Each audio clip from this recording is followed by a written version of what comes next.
Good evening, everybody, and welcome aboard to Outworld Broadcasting's coverage of the 2023 ASR Supercars Championship.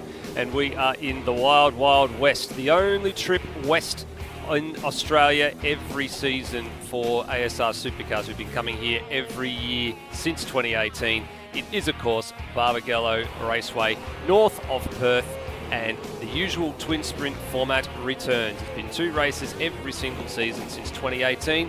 But of course, last year, there was a little bit of a twist. The floodlit circuit in the second half of the evening's proceedings proved very, very popular, and it's back again. So 1 race in the afternoon sunshine, 1 race under lights in twilight conditions. It's going to prove a bit of an interesting mix for some of these drivers that have never experienced this before. And for the campaigners that were here last year, it's a return to what they first experienced in 2022, and just to get reacquainted with what it's like driving under the lights. As we welcome Benjamin Rody Rhodes to the commentary box alongside myself, Steve DeVries. Rody, it's round 4. The point standings are looking interesting if you're not in first place. I think that's what we've deduced over the course of the first 3 rounds so far, isn't it?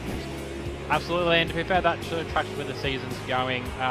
Welcome to me, I am welcome. Well, everyone who's watching along at home tonight or watching this back later.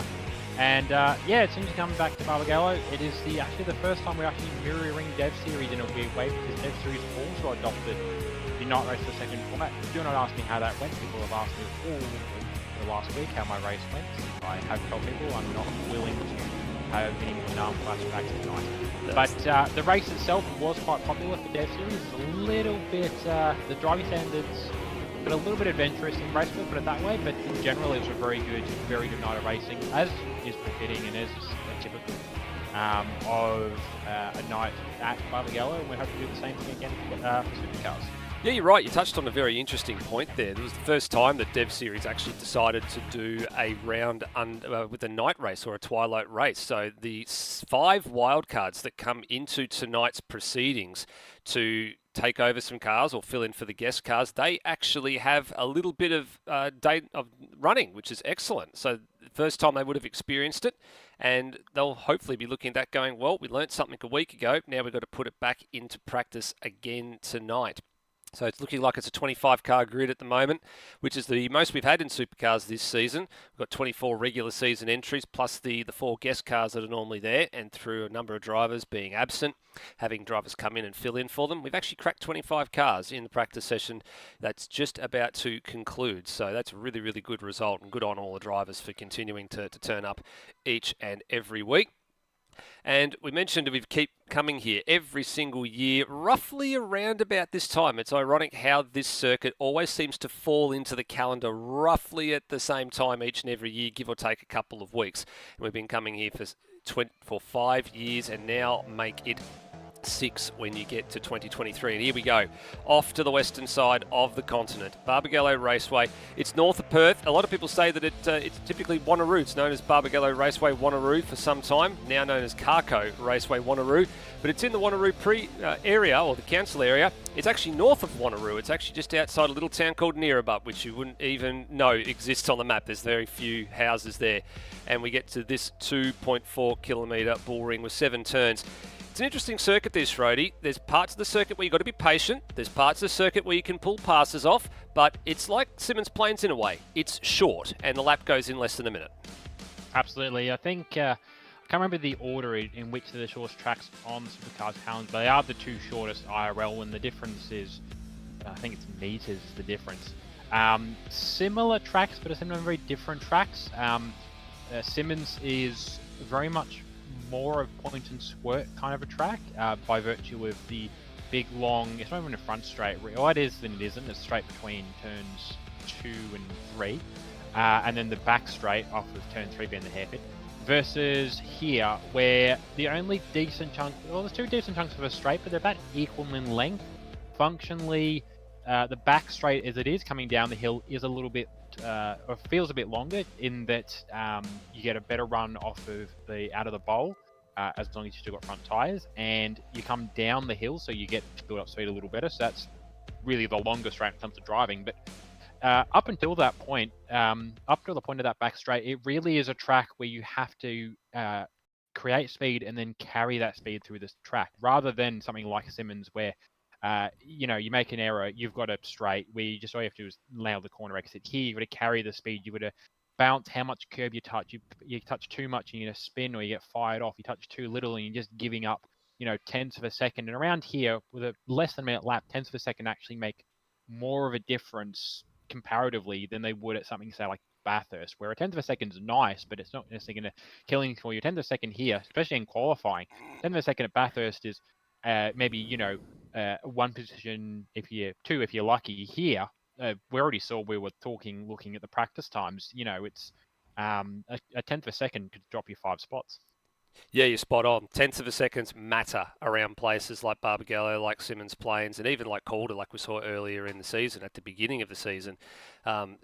Qualifying times are very, very close, and it can, a tenth of a second cost you potentially 2-3 rows on the starting grid, which is not really where you want to be.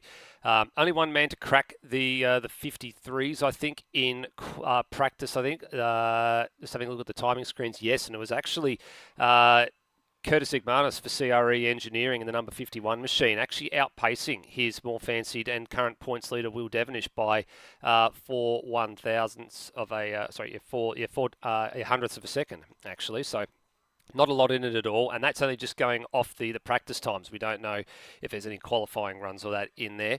Did see the qualifying record that they are chasing is a 53.732, which was set last year.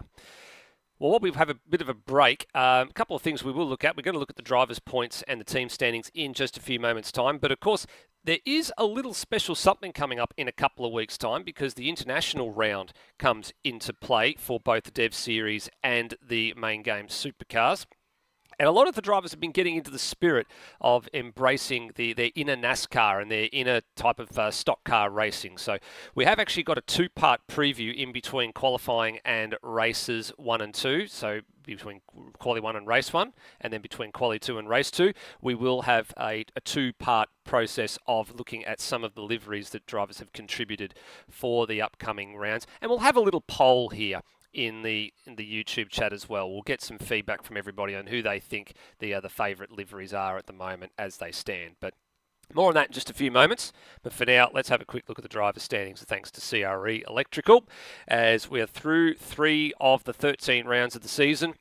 It's pretty much a whitewash as far as you're concerned if you're Will Devonish. All the poles, all the race wins. He hasn't got all the fastest laps though, but he has taken away maximum points from all 7 of the races so far. And Rhodey, with the chasing pack behind him being very, very close, as you can see there, alone by the top 10. There's several drivers very, very close in proximity to each other. Devonish is the hare they're all chasing, and, well, they've got a lot of work to do. They do, and it's sort of what's happened, and I don't think it's necessarily indicative of where the pace of the drivers that are following him have been to a complete value, but some of it has been drivers that have been up there that maybe don't have taking points off of drivers that could actually compete for trying to compete with Will. And I say that with people like Dane Liccardo, who's had 2 podiums this year, but at the same time he's missed 2 races so far this year. He's going to miss another 2 tonight, and there's a good chance he's not going to make too many more this season at all. We might not see him again until the Enduros. Another one, Noah Tara. Now, to be fair, he's actually made a good chunk of the meetings. He did miss Sydney, but he made it back for Queensland. He's here again tonight. So he won't actually prove to be, I'm not going to quite say worthy, but he might prove to be a valid contributor to the fight. But at second at the moment is Brennan Ross, who's got about 40-odd points over Curtis Igmanis, a.k.a. Termo, who's then in turn got 3 points over Lewis Wedding. And, Rossi could be a little bit closer to Will, if not for people of the likes of Dane Liccardo. Ryan Cox, another example, actually, who's made 2 rounds, but we've missed him so far tonight, and we missed him at Queensland. So hopefully he can get himself back in time. He is one of the other one of the 2 not wild cards, when they're in the other 2 promotions alongside Leonard Grossel, who've made their way up through Supercars on their pace. So he should, in theory, be able to be up there as well. And he has been. He just hasn't had the appearances. But yeah, there's sort of been a fight for second, I think is a good way to look at it. And it's similar to the guys who have run in the social series this year will know, if I reference to what happened at Talladega. It's not like we could have all beaten the 6-car train that the Pixel guys had. But very quickly we realized that the way we were racing each other, the best we were going to get was 7. Because the Pixel guys were out there doing Galaxy Brain strats, winning races, not even so much winning races, but they're out there setting, times half a second quicker than we were doing. And this was in the slipstream at Talladega. So you're having a big crack there. Similar thing here. They're all fighting over each other to be second. They're not allowing the best driver or a driver to go and be second. Not that you fix results to that degree, but because they're all trying to be second best, they're making it very much guaranteed that the best fight they're going to have, at least where things are seeing at this point, is second best. Now, that's not to say that there isn't going to be an improvement in pace for drivers throughout the year, and some drivers definitely looked at the start of the season, the opportunity to fight there. I mean, one driver who has missed a few rounds is going to miss it out again tonight, so it's really going to impact his ability to compete, is Hans Brunswick. He picked up a 3rd at Sydney, and he's picked up a 4th and an 8th the last 2 times out. So maybe not, first, but he was pokey around there, as were a lot of the Pixel guys at Queensland Raceway. But yeah, to summarize that point, yeah, it's very comfortable for at the moment. There are people that have shown little bits of pace here and there, but they've got to kind of work together to try and catch and beat Will, rather than all fighting to be the second best. Yeah, that's the point, isn't it? Yeah, you see that the drivers behind, when Will sort of clears out, he manages to clear out. There's been a few drivers that have sort of taken the fight up to him in the early going, but it's in the second half of the races and pretty much in the second half of the first stint, actually, leading up to the pit stops, where he sort of starts to make his move. And then through the second phase of the race, he manages to pull that margin. So the idea, and has been right, they've been trying to take the fight to him, but they haven't been able to sustain it, and then they fall back into this habit of just trying to be best of the rest and not being able to work together to try and close that margin down. So they've been more focused on, holding off a faster car for second place rather than letting the faster car go and then trying to keep up with them to try and catch the hare, as as it's been already pointed out. Team standings, as we saw as well at the beginning of the last round, CRE Race Engineering on top. There's no surprise there. They're still there. There was actually very little change in the team standings relative to their positions coming out of the last round. The only real things that have closed up are the points margins. So the Fuchs HSP dealer team made a little bit of ground on the CRE Performance Racing stable that's there. The Beyond Racing team managed to chalk up a good handful of points there, closing in on PBF Race Engineering, because there's been a few drivers that have been a bit absent, or they've had substitutes, or they've the Beyond Racing guys have finished in front. So there's a bit of change there. And then similar as well, with Noah Tara missing one of the rounds recently as well, Beyond Racing Team Tanifer have managed to gain a little bit of ground over the third place Mustang team. And that's because Kane Gray, or NZ Snipes as he's affectionately known in the game, has actually had some really, really good solid results, and he's been just chalking them up left, right and centre. If I read through his results, the lowest place that he's actually finished this year is 14th, and that was at the last race at Queensland Raceway. Every other, then there was a 12th place finish that he had in Sydney. Every other race after that, he's been in the top 10. So 5 of the 7 races so far, top 10 finishes with a best of 6th. At Queensland Raceway, and again at the second race at Calder Park. So he's having a really, really good season, and that's what's bringing them right up the standings as it looks right now. So a long way still to go, but there's some really standout performances, Rody, this year, even over the course of the first 3 rounds. We're really starting to see a few drivers just really find a rhythm with the modifications that have been made to these cars over the course of the off-season. Yeah, and it's I think it's one of those things where, to be fair, the cars have changed a little bit almost every year that we've run this series, just as we've made make refinements to the series and to our understanding of the cars, understanding how to build these cars. This is sort of the definitive change to these cars. They are now at the point for this generation of car that we are happy with where they're at. So it's a bit of a change for the drivers. The cars are actually, and as we mentioned, I think the best thing that indicates where these cars are at, and I suppose relative to other years, the last time we had a controller user perform, or even really perform at all in a supercar, and to be fair, he'll acknowledge there was a bit of an assistance involved there, but it was Don McDonald's podium at the 2019 AMS Oz Bathurst 500. But interesting point to note, which I ran into over the last week, is that Swim, aka Jacob Palfrey, who raced as one of the wild cards in Dev Series, he was on a controller. Yeah, So, we surprised. We were shocked to find that out because you're right. We haven't had a controller driver Yeah. since John McDonald before he switched over to his wheel.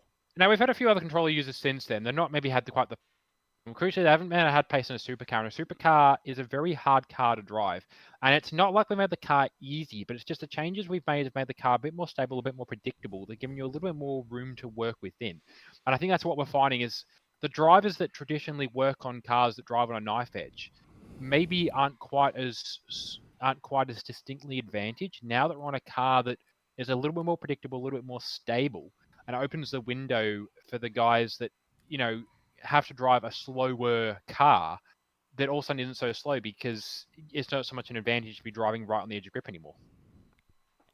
Well, here we go. We're not too far away from qualifying getting underway here. There was just a couple of little stragglers that had a few moments. They needed to restart some machines, so they are now back in the server and ready to get underway. As always, qualifying is a two-part process. It only takes 10 minutes, and then in this case, given it's a two-round format, it's split into two. So qualifying 1 sets the grid for race 1, qualifying 2 sets the grid for race number 2. It's pretty simple math to understand, and there's only 10 minutes on the clock, and this place is an absolute bull ring when it comes to setting a lap time. No different to Simmons Plains. It's very, very tight. If you're on the track, you've got to find your own space. I think a few drivers will opt to go very, very early, and I'll be very surprised to see many people waiting until the second half or till a latter stage to get out there on the track, because you'll find that traffic will be a major, major talking point when it comes to setting a lap time. The draft can be used around here. The draft is pretty powerful, but you don't want to be right up somebody's rear wing going into some of these turns, because then you start to compromise your own exits, not only your entry, but you also compromise your exits, which are the key things that you pointed out, Rhodey, as well. There's certain parts where you need to carry the momentum. You need to brake. You need to carry the momentum through the corner and pick up the throttle at precisely the right time. And if someone ahead of you is a little bit too close to you and doesn't pick up the throttle at the right moment that you are waiting for them to do so, then you're going to lose, easily a tenth or two, and that's going to be very, very costly around here. Yeah, and so you mentioned traffic. Traffic would be a big thing to see. Arguably, there might be a slight advantage to the guys who come from Dev Series, and I'll make the point, actually, from what we said earlier with 5 guys wildcarding, only 3 of them actually have experience from the last round. 2 of them were awarded based on cumulative efforts so far this season that warranted them an offer of a wildcard position, based on that some of the guys at the front, I think the easiest implication is that some of the guys at the front of Dev Series last round were Super 3 drivers, which by our rules cannot be offered a wildcard until they're Super 2. So that's one of the reasons why some of the guys that didn't race last round were offered. But to make that point, those guys who raced last round, the 3 of the 5, will have already done 2 qualifying sessions around here. So they'll kind of know where to stage themselves. But we're starting to see cars come out now, and we're actually seeing a pretty good spread. I say that actually after sitting next to pit lane, and no, we're not seeing a very good spread. We're seeing all but a couple of the Kiwis, and unsurprisingly, the 2 main pixel cars are currently in the pit bay as well. But I think everybody else, for the most part, is heading out on track. Yeah, majority of the cars are heading out onto the circuit at the moment. Usually Daniel Cox is the one that likes to be at the head of the field. I'm not sure if he actually managed to get out of the pits in the first position to start the flying lap, with a usual situation with live races is continuing to be a bone of contention. That will be the leader of the train. Sorry, Brapp will be the leader of the train. There you go. Yeah.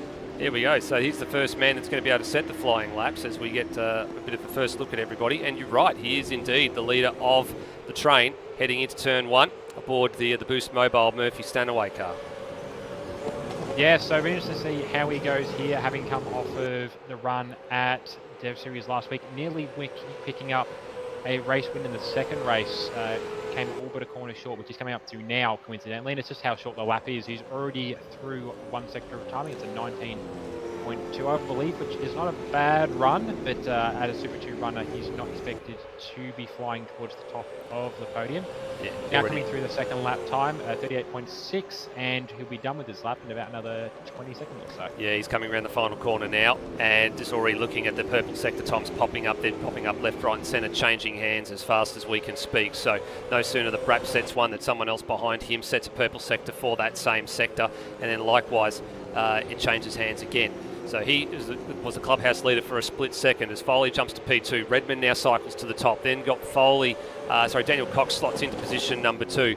There's Redmond, he's done a 54.2.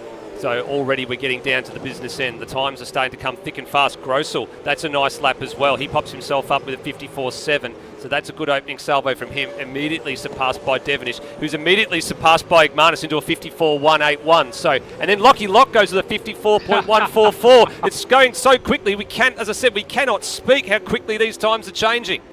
Yeah, when you're trying to commentate qualifying at Barbagallo, you're either trying to do a horse race or you're trying to run an auction the way it goes in qualifying around here. But yeah, we've finally got a bit of a break at the top. Lockie Lock has come out at the top so far, which not too surprising. He was pretty quick in practice and he was actually out there giving some to people, sort of masking true pace. I know Scott Murrell was very keen to insist on his practice pace was not representative because he was tucked up behind the rear wing of the Mustang for most of the lap.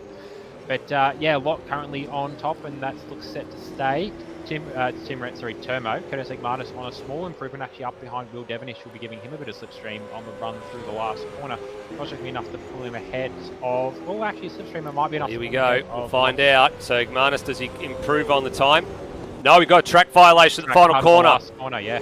So they'll do it. That did it for him, bit too wide. Cheese goes up to 20th, so 55.769 for him. He's definitely still got some time to improve again.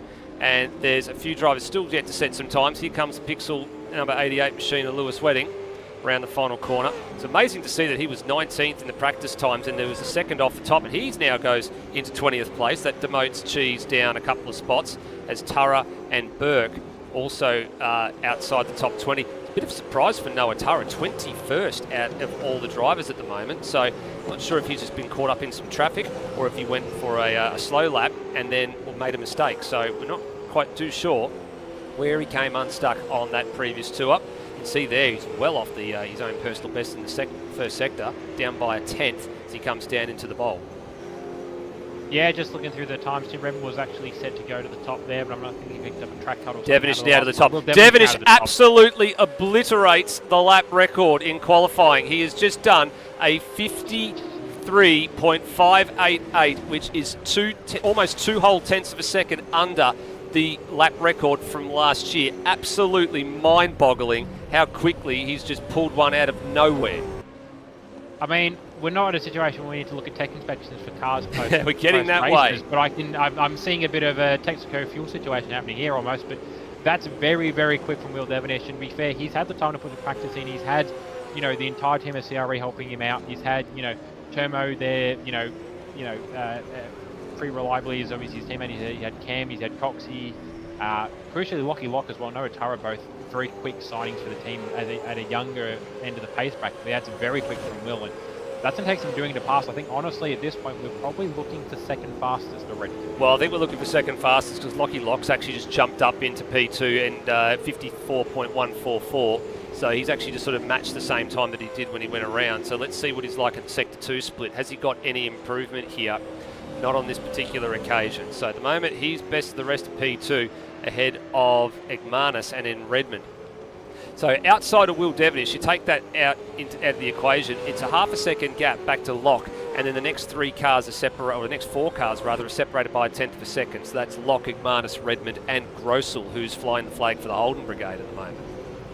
Yeah, actually, that's an interesting point to note. Is the fastest of the Holdens is actually Grossel, which is interesting. I mean, granted, we haven't seen represented times maybe yet from the entire Pixel squad, in that we've got 4 cars tonight. Hans Brunswick, as I mentioned, is out, but in his place is John McDonald, who is a PBF driver, but he keeps flirting with driving Pixel when the budget exists. So budget isn't there for him right now, but at the moment he is filling in for Hans Brunswick, and actually he's had some pretty good pace as well from what I've seen.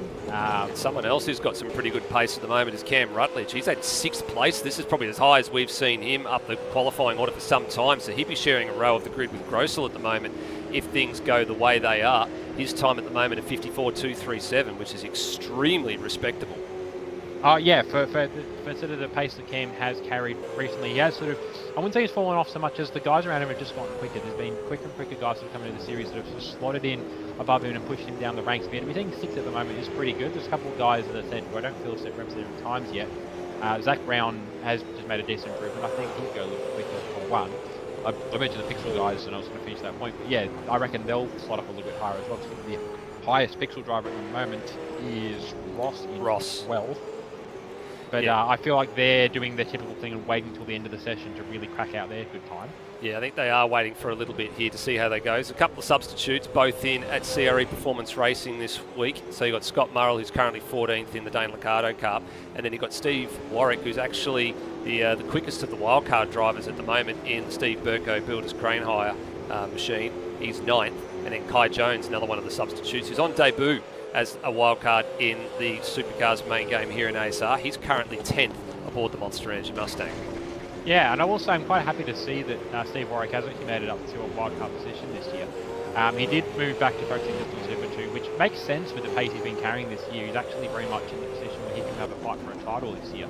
But it is nice to see him pop up in the Supercars again, and yeah, he's one of 2 guys, just with where that team is at this round of Sarah Performance Racing, that both their cars are filled with wildcard drivers. But you know, good picks a pair of them. They both, have won or can win races in Dev Series, so they'll slot in quite nicely. But yeah, as you mentioned, also Kai Jones on debut in Supercars, currently the top 10 as well, which is very good performance. Absolutely. With Steve Warwick as well, he's 3rd overall in the point standings for the Development Series. 103 points off the leader Brap, and only 20 points behind 2nd place Darren Kemp. And I think he'll be out for a little bit of redemption here at this particular round, because he did have he had a very, very good round overall, but he did throw away and made a few silly mistakes. I think in race number 2, and even by his own admission, he was very apologetic afterwards. So he'll be looking for a little bit of redemption and some positive energy to carry forward into the next round at Watkins Glen. As he stays right where he is on the standings. Yeah, I'm convinced he moved up, but I also know he was 9th, so we talked about him 9th earlier. So yeah, it's just, there's not much movement happening, although I say that Tim Redmond did pop up of Lockie Lock at some point recently, so he's now up to 3rd place. Yeah, he has, and they've now moved. Go again. And there's been a change there too. Egmanis has now also dived into the 53, so too has Redmond. So Egmanis on a 53.936, Redmond on a 53.940, and Lockie Lock has not improved his time from that 54.144. So there is a bit of change going on at the top of the order, and we're waiting with bated breath, I guess, to see what the next and the final instalment it is over the last minute and a half. But we're now down to 30 seconds remaining. There's not a lot of time left if you want to improve your position. Redmond is not improving. There's a few green sectors out there, but nothing that's really standing out. The only one that I'm sort of really interested in is Noah Turra, because he was sort of at the pointy end in the practice session. He was up that pointy end at one stage ahead of Will Devonish in the early going. It was down to a 54 flat. He's just coming out of cold corner now. He's up on the PB, but he's a good 0.4 of a second off the pole time. This would move him up to a 54.1, but it would draw him closer to his teammate, but it wouldn't surpass him unless he's got anything out of the final corner here and he's given up the ghost. So he knows that there's nothing more. There's been another change. Here's Lockie Lock jumps up to the front row. He goes to the 53.930, so he gets the better of Egmanis by 0.06 of a second in the latter stages. And Tomo's in the pit lane, so he's not going to be able to improve on that. That's didn't see that one coming. But no. Yeah, so it is the CRE 1, 2, 3, but not quite the order we thought, with Amped Up Racing slotting in there now in 2nd. And yeah, Tomo is 3rd. There's some late changes going on here as well. So few drivers have jumped up and moved up the order. Boak, no improvement at the end there as well. And Ben at some point as well. Yeah, and Hall's actually jumped up. He was 9th at one stage. Cox has just surpassed him into 9th place. It demotes Hall to 10th. And have we got anybody else that's still setting some laps out there? Wedding has got across the line, and he moved up to 15th after all of that. It was all said and done. And we've got nobody else currently on a flying lap, I think. No, I say Higginson, but he wasn't actually on a timed lap, so he must pick up a track up somewhere. But yeah, Higginson at the back of 24th. Yeah, so he's at the back of 24th and she's 25th. So the field spread 1.5 seconds, pole to last place. If you take out the pole position by 3.5 tenths, it's only at 1.2 seconds separating 24 of the 25 cars. So that's an incredible split margin there. So Devonish the pole yet again. This time a different face on the front row. Lockie Lock's going to have his first front row start in ASR Supercars. And then behind them, Egmanis and Redmond and Noah Turra. So 5 Mustangs fill the top 5 positions on the grid. Then Grossel ahead of Rutledge. Then Zach Brown, which is a good result for him, just ahead of Daniel Cox, and Ben Hall getting the better of Steve Warwick, just bumping Warwick and Jones that were on the edge of the top 10 there down to the 6th row of the grid. So there's a lot of change in that order there. The top 18 cars covered by less than 1 second, and as we said, from second right through to 25th there's only 1.2. So that is a phenomenally close field, as it always is here at Barbagallo. It is, yeah. As I said coming into this, yeah, you're always going to get tight little straps like this, and that's one of the advantages, I suppose, of the short track. One of the characteristics of a short track race is the times are close together, so it feels like you're close to the guys you're racing, but at the same time, the margins become so much bigger in actuality because of how short the lap is. So they're about as close to each other pace-wise as they have been all season. It's just because of a shorter track. It just appears a little close together. But also, crucially, the important thing is that helps feed, or not so much feed, but helps fuel the confidence. If, rather than your competitor being, a tenth or two up the road, they're half a tenth up the road. Like, you'll know if you think about logically that actually is the same because the lap is half the length, or, a third of the length of what it would be otherwise. But yeah, simple emotion brain goes, I'm within a tenth of the guy I'm racing. I've gotten quicker, and that can definitely feed into good emotions and sort of really start to roll the ball for some guys going into the race. Absolutely. So yeah, there's a fair bit involved there over the course of that 10-minute session. We're going to a warm-up session, and we're going to use this session to have a little bit of a look at the liveries that have been produced so far for the upcoming Watkins Glen Round in a couple of weeks' time. And well, we have to break this up. We've had to break it up into two groups of 6. So we're going to start with the 6 cars that are, I guess, when you call the oddballs, but they're the ones we probably weren't expecting to see out of all of these. They're the ones that probably a lot of people would look at some liveries and go, oh yeah, no, I know where that's come from. Some of these you would probably get, some of them you wouldn't. So what we'll do is we'll just start with this one. Let's just see how many people can guess whose car this is before it actually appears on the screen.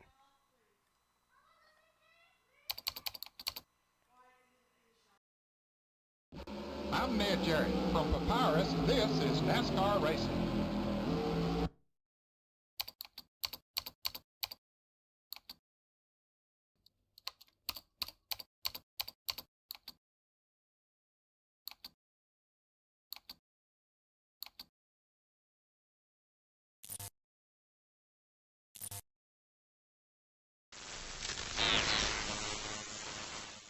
Did you guess it? Did you guess it, ladies and gentlemen? The first one out is Daniel Cox, and his livery pays homage to the original livery of the number 94 machine in NASCAR racing, which was released in the fall of 1994 for DOS, believe it or not. That's why you could see it was loading the DOS on the screen. It was released with not all the regular drivers in the game because there were several majors missing over the course of the season, including the eventual series winner that year in Dale Earnhardt. So that was a big talking point. Then we move over to Cam Rutledge. So Cam Rutledge's livery is based on a car that you wouldn't expect to see. It was a livery from Jeff the Mayor Burton, which was a car that he drove to win the 2007 NASCAR event at Texas Motor Speedway, which was the Samsung 500. He passed Matt Kenseth on the last lap of the race to win that for Richard Childress Racing, and was the same track where he chalked up his first win back in 1997 and the last win that he had at the famous Texas Motor Speedway aboard the number 31 Prelo Sec Monte Carlo, which we'll get a picture of in just a few moments. There it is, so you can see why the livery is pretty appropriate for Cam with the electrical shards there. There was 2 more wins for Matt for the Mayor Jeff Burton the following year at Charlotte and Bristol, were his last 2 wins in NASCAR before he retired. He was known as the Mayor, more importantly, because of his perspectives on issues affecting the well-being and the safety of the sport. So he was a very staunch advocate for safety. And he sadly was never a NASCAR Cup champion. He came in 3rd in 2000, which was his best result behind the eventual champion Bobby Labonte and the late, great Dale Earnhardt. So we move from Cam Rutledge over to Brenton Foley. Now, you would have seen this car before, or this livery before. It's pretty bloody obvious. Back in 1990, it was Tom Cruise and Nicole Kidman that brought NASCAR to the silver screen with the sensational Days of Thunder. And the stars of the show were definitely the Chevy Luminas that were painted in the various liveries of the main characters to drive throughout the film. So Foley's representation is based on the livery of the car that Trickle drove in the closing stages of the movie when he eventually won the Daytona 500. The car, which you just saw a few moments ago, is actually present in the NASCAR Hall of Fame in Charlotte, North Carolina. And it was funny because not only did Kyle Larson run that as a throwback livery at the 2015 Southern 500 at Darlington, but Mellow Yellow first came to NASCAR before the movie as a sponsor for Kyle Petty, and then they wouldn't return again until after the movie, ironically again with Kyle Petty, and they stayed with him until 1994 as a sponsor. So Foley's gone all Days of Thunder style. Same thing can be said for his great friend Phil Boak. He's also gone Days of Thunder style. Again, another of the liveries that appeared in the movie, but this one was in the early stages of the movie, shortly after Trickle tested a NASCAR and got the full-time drive. This City Chevrolet livery was the first sponsored car that Cole had on his Chevy Lumina before winning his first eventual race at Darlington, which then secured the sponsorship for Superflow Motor Oils, which then, of course, for most of that film, he drove the Superflow Chevrolet up until the very end of the film when he switched to the Mellow Yellow car. William Byron, you saw it just there a few moments ago. He ran a throwback livery to the this particular car at the Southern 500 at Darlington in 2019, and he actually took pole for that race with that livery on the car as well. So it's a very, very iconic livery in Days of Thunder, and of course it's been put to good use in the NASCAR realm as well. We then move over to the PBF Motorsport stable, and the PBF Race Engineering stable, because there's a couple of different cars here. So this one here for Zach Brown, it has a flavour that's a little bit closer to home. So this one was back when Bob Jane tried to establish the NASCAR-like series down under with the Oscar clan. It started out at the Calder Park Thunderdome. This was the car run by Nathan Preddy. There you can see the number 2 machine with the truck, the Cat truck engine sponsorship on the side. This car was in use for the 1993-94 season, and he finished behind the eventual champion and who won 5 in a row, which was Brad Jones during the peak of the series' popularity. And the other half of the equation, which goes along with this, is the PBF Motorsport Wildcard car, which has currently got Pete Savage's windows on it, but we expect it's going to be a Superlight program. It looks very, very similar. This was the livery that was piloted by Nathan's sister, Nicole, around the high banks of the Calder Park Thunderdome, but it, of course, has minus the Cat sponsorship. We're going to wait to see whether or not this upcoming Super 2 driver gets handed the keys for a wildcard appearance in this car.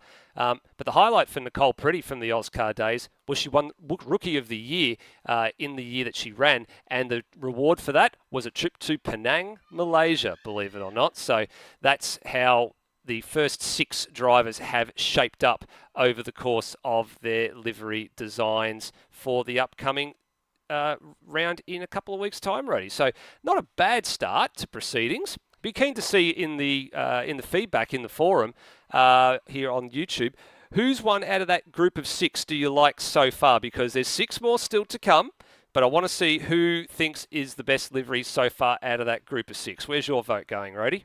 I mean, I think for presentation, I hadn't seen Coxey's whole production until just then on the broadcast, and I don't know why I expected anything less. He's been doing that for at least the last 12, 18 months at this point, putting together really, really snazzy reveal videos for his livery. I like where he's gone with it. I wouldn't have picked someone going for that degree of sort of NASCAR history. I will note to be fair, the last time I put together a half-baked livery, it won best livery, so maybe I shouldn't be defending the last 2 cars, but those aren't ready to go yet. People, that's the other thing is people have got another week to get liveries in, so we might see a few more pop up from what we're seeing and announcing tonight.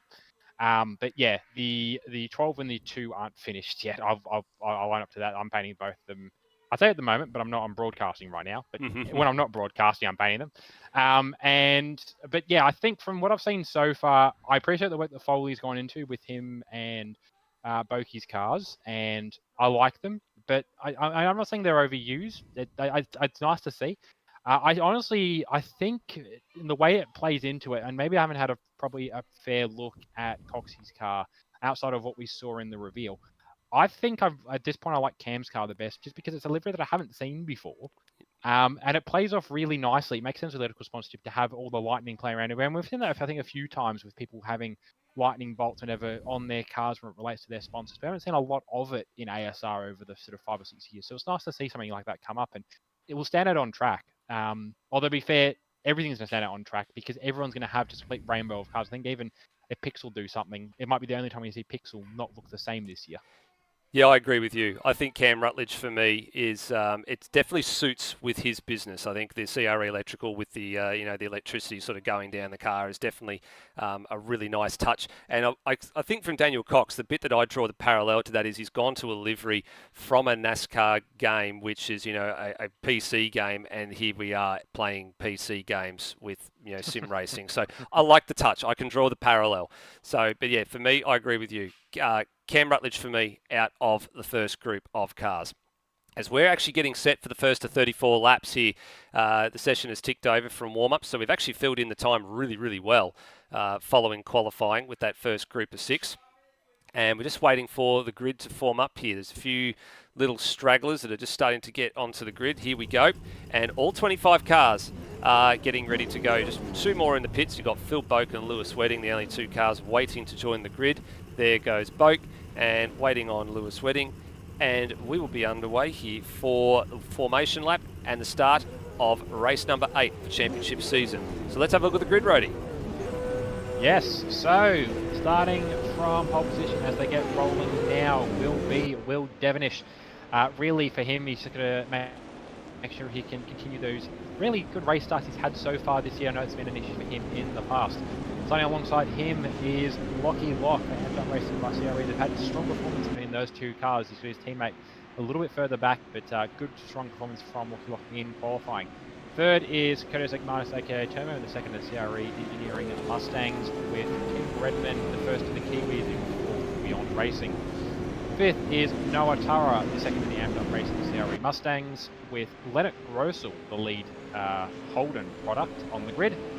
Seventh is Cam Rutledge, which is definitely the highest we've seen him relative to Holden, relative to a lot of things so far in his season. It's good to see him back up towards the front. Eighth is Zach Brown, the first of the PBF cars, with Daniel Cox in ninth, their Anson Motorsport, and Van Hall in 10th from Livery Racing. They've also now got a Super 2 program by virtue of Brandon Dostal. 11th is Steve Vorick filling in for Steve Burker of Serial Performance Racing, with Kai Jones in the Guest Monster Mustang in 12th. 13th is Brendan Foley, the second of the PBF Engineering cars by virtue of Powerwall Saxton qualifying. Phil Burke, the third of their cars in 14th, PBF Motorsport. 15th is the first of Pixel cars in Lewis Wedding, with Brendan Ross alongside him, so that's 2 teammates on row number 8. 17th is NZ Snipes, the first of the Team Canifer cars, with not Lockie Burke, they're out of order, with Scott Murrell, the second of the CRE fill-ins, Performance Racing in 18th. 19th and starting from pit lane is John McDonald, so somebody's missed the starter. We've had an issue come up for him. Yeah, he's filling for Fuchs HSP. 20th is his teammate, Lockie Burke. 21st is Bailey Hall for Beyond Racing Young Guns. 22nd is Raph in the Boost Wildcard. 23rd, is Pete Throw from Beyond Racing. 24th is Nathan Higginson. And 25th is Cheese, and all 3 at the back are from Beyond Racing. Certainly are. Let's get set here for the first race tonight. 34 laps. It's the Western Twin Sprint here at ASR, and we are about to get underway as soon as the lights change, and we will be racing. So I think there's a couple of drivers just maybe slightly out of position. Yep, there was one at the back. It was one of the Holdens, and here we go. 5, 4, 3, 2, 1. And away we go. And there was a jump start for Phil Boak. He was the one that was out of position. I think he has had a bit of got away a little bit too tardily there. And Locke gets the whole shot. Lockie Lock gets the whole shot from the second spot on the grid, goes ahead of his fancied teammate, and he now sets sail for turns 2, 3 and 4, heading up the hill with Devonish playing defence from Tim Redmond. Yeah, that was a very good start from Lockie Lock. Not a bad start from Will Devonish. He's kept those pretty well under control, but Lock just a better run and bounce swoop around the outside of turn 1. Leaves Devonish now under pressure a little bit from Tim Redmond and Curtis Igmanis, but also Leonard Grossel trying to bind as well there. Yeah, Grossel's picked up a spot here at the beginning, so he's moved ahead of Noah Tara, so up from 6th place into 5th. Likewise, you've got Ben Hall's made 2 spots on the opening lap and our first couple of corners here already, up from 10th to 8th. He's right on the rear boot leader, Cam Rutledge, heading down into the funnel that is turn number 7 as it brings you onto the front straight. Lap time gone, 1 lap down. On the way now towards turn number 1 we go again. Redmond's got past Devonish, so somewhere along the line he's managed to swing past the CRE number 15 and now is putting the pressure on the 237 on the youngster Lockie Lock at the beginning of lap 2. So this is what we haven't seen. We haven't seen the likes of Redmond and the others be able to really take the challenge consistently up to Devonish at the course of a lap. It's usually been maybe 2 cars with Devonish and another out in front. Now he's got another rear gunner here and Redmond's looking for a way through. Yeah, I expected Lockie Lock to make a bit of a breakaway, but now that Red's back through and actually Devonish trying to get a bit of a move on there, a bit of contact between the pair of them, and was in a bit of a run now down into the last corner. But yeah, I expected Lockie Lock to pull further away from this pack, but that said, he's actually not pulled too far away. Tim Redmond back in the inside to try and defend that position with Koenigsegg Marnus trying to go around the outside of Will Devonish, making it 3 wide for a bit there. Yeah, bird's eye view here from inside the CRE number 51 as Devonish goes the long way around Redmond and he gets that position back. Redmond had to go defensive. Redmond was compromised on the exit of turn number 7 and Devonish drove straight on by him. So that was a really, really good angle there. We got to see the pass take effect fully there as Redmond still trying to stick his nose up the inside at turn number 4. There's no room there. Is he going to have another bit of a look down the inside here at turn number 6? He's not quite close enough this time around. Yeah, and a lot of this is just the way this track goes is you can't really get a move done in one corner, at least with the sort of pace you're talking about at the top end of this field. You've got to set it up and run it across corners unless the guy you're racing makes a mistake. As we see Tim Redmond now setting up to try and defend against Termo on the run through the last corner. He's able to hold him off pretty well there, and actually they're starting to pull themselves back a little bit from Will Devonish and starting to back themselves into the battle between Leonard Grossel, who has actually just got past, I believe. No, sorry. The other way around. Noah Taro has been trying to pass Leonard Grossel for the last couple of laps. Yeah, he had a sluggish exit off the now final. pulling back as well. He had a sluggish exit off the final corner. He was actually in a good position to have a go at Grossel, but he couldn't get it done off the final corner. As we look a bit further back, this is the fringes of the top 10 here. Zach Brown in 9th, Daniel Cox in 10th, and Steve Warwick actually putting a nice amount of pressure at the moment on the back of the Anson Motorsport number 94. Just a little bit lack of drive heading out of turn 5 down to Cold Corner. And, oh, it's Warwick! Just as I spoke too soon, the rear end got away from him and he's going to drop a couple of spots there. So he drops a spot to Kai Jones. He's also going to drop a spot at least to, was it Lockie Burke, and to the Pixel car, the number 88 machine, a wedding there going through as well. And Warwick drops a few. I will say that was actually Pratt wide at the last corner as well. He got a bit of a swap around. Lockie Burke was off the track as well. Scott Murrell is off the track. Yeah, Murrell off the track. Yeah, Brapp off the track as well, and Burke off the track too. Oh, there was a little bit of contact, I think, in the mid-pack there, potentially. Just watching between some of the Beyond cars as they're all fighting down the rear end here. You've got Cheese, you've got the Thrower, you've got the young gun of Higginson, and you've got Snipes in there as well. There's definitely a little bit of argy-bargy going on there as we have a look at the Outlaw Broadcasting replay for the night. I think Bratt went wide on his own, and I'm not sure if Murrell escorted one of the cars of Lockie Burke there, but then there was all sorts of things going on here. And then, actually I thought it was some contact. It was his Thrower that sort of took some avoiding action and went a little bit wide on his own. Actually made it look a little bit worse than it actually was. Yeah, just looking back at live action, there's some interesting stuff going on at the back as well. It's not so much interesting driving. Well, it's interesting driving in a way. It seems that a couple of the cars at the back here have got their rears on T-trace set up, because every time they get near their throttle and center corner, both Higginson and Burke have been doing like well, I say snakies, but they've essentially been doing the snake dance where you just wobble your butt back and forth. They've been doing that. Cheese doing it to a bit more of a degree now at turn 1. But yeah, it's already some very aggressive setups for these guys, and I'm not sure they really quite need their setup that aggressive when they're fighting over 21st. I'm not the one on track. No, and I just noticed that Steve Warwick had a second moment there. He was actually rejoining the track from the pit lane entry. So he lost the rear end of the car going around turn 1 and now slots in back ahead of NZ Snipes. So moving a bit further along here, there's been a change of position with Cox now moving ahead of Daniel Cox, and the pair of them having caught up to Rutledge and to the number 21 Luke McHugh machine. of Ben Hall. So there's a good 5-car scrap here over the positions. Actually make it 6 over 9th all the way through to 13th. Actually, we've missed it as well, but there has been a change for the lead. Will Devonish has now gone through on Locking Rock, which we probably saw coming into a degree, but yeah, he has now gone through. Other than that, the order hasn't stayed the same, but they have not stopped fighting the front. Tim Redmond's still trying to make a pass on Chelsea Marston. Based on the way they're racing, he's been buried under that rear wing for more of a lap at this point. Yeah, here he is. He's just McManus trying to go the long way around, but he's had a bit of a private accelerator at the wrong moment, and the car jumped sideways on him. Grossel was right there, had to check up to avoid running into the back of the 51. Redmond will now play the defensive approach, heading down into turn number 7. He's had to do this a few times already tonight, and his race is only 8 laps old.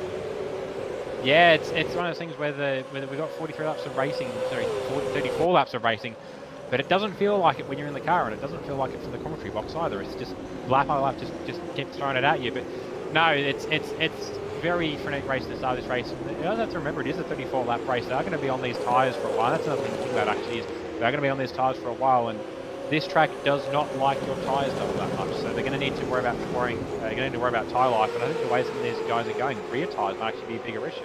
Yeah, I can just see that there's also been a pass there for Ben Hall, who's moved past Cam Rutledge up into 7th place. It's interesting you bring up the pit stop situation, because we look at our race thanks to Daniel Cox Design. You can see there we've got 2 34-lap journeys tonight, and the traffic management as well as the hard and soft tyre compounds being in play is very, very key.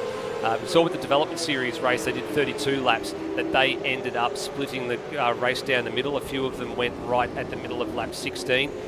Some drivers could actually get to lap 18 on the soft tyre and then make it home, but with the setups being open for the Supercars main game, they can potentially extend that window a little bit more. But it's going to be about who looks after their tyres, and it's going to be about who feeds into the traffic at precisely the right time.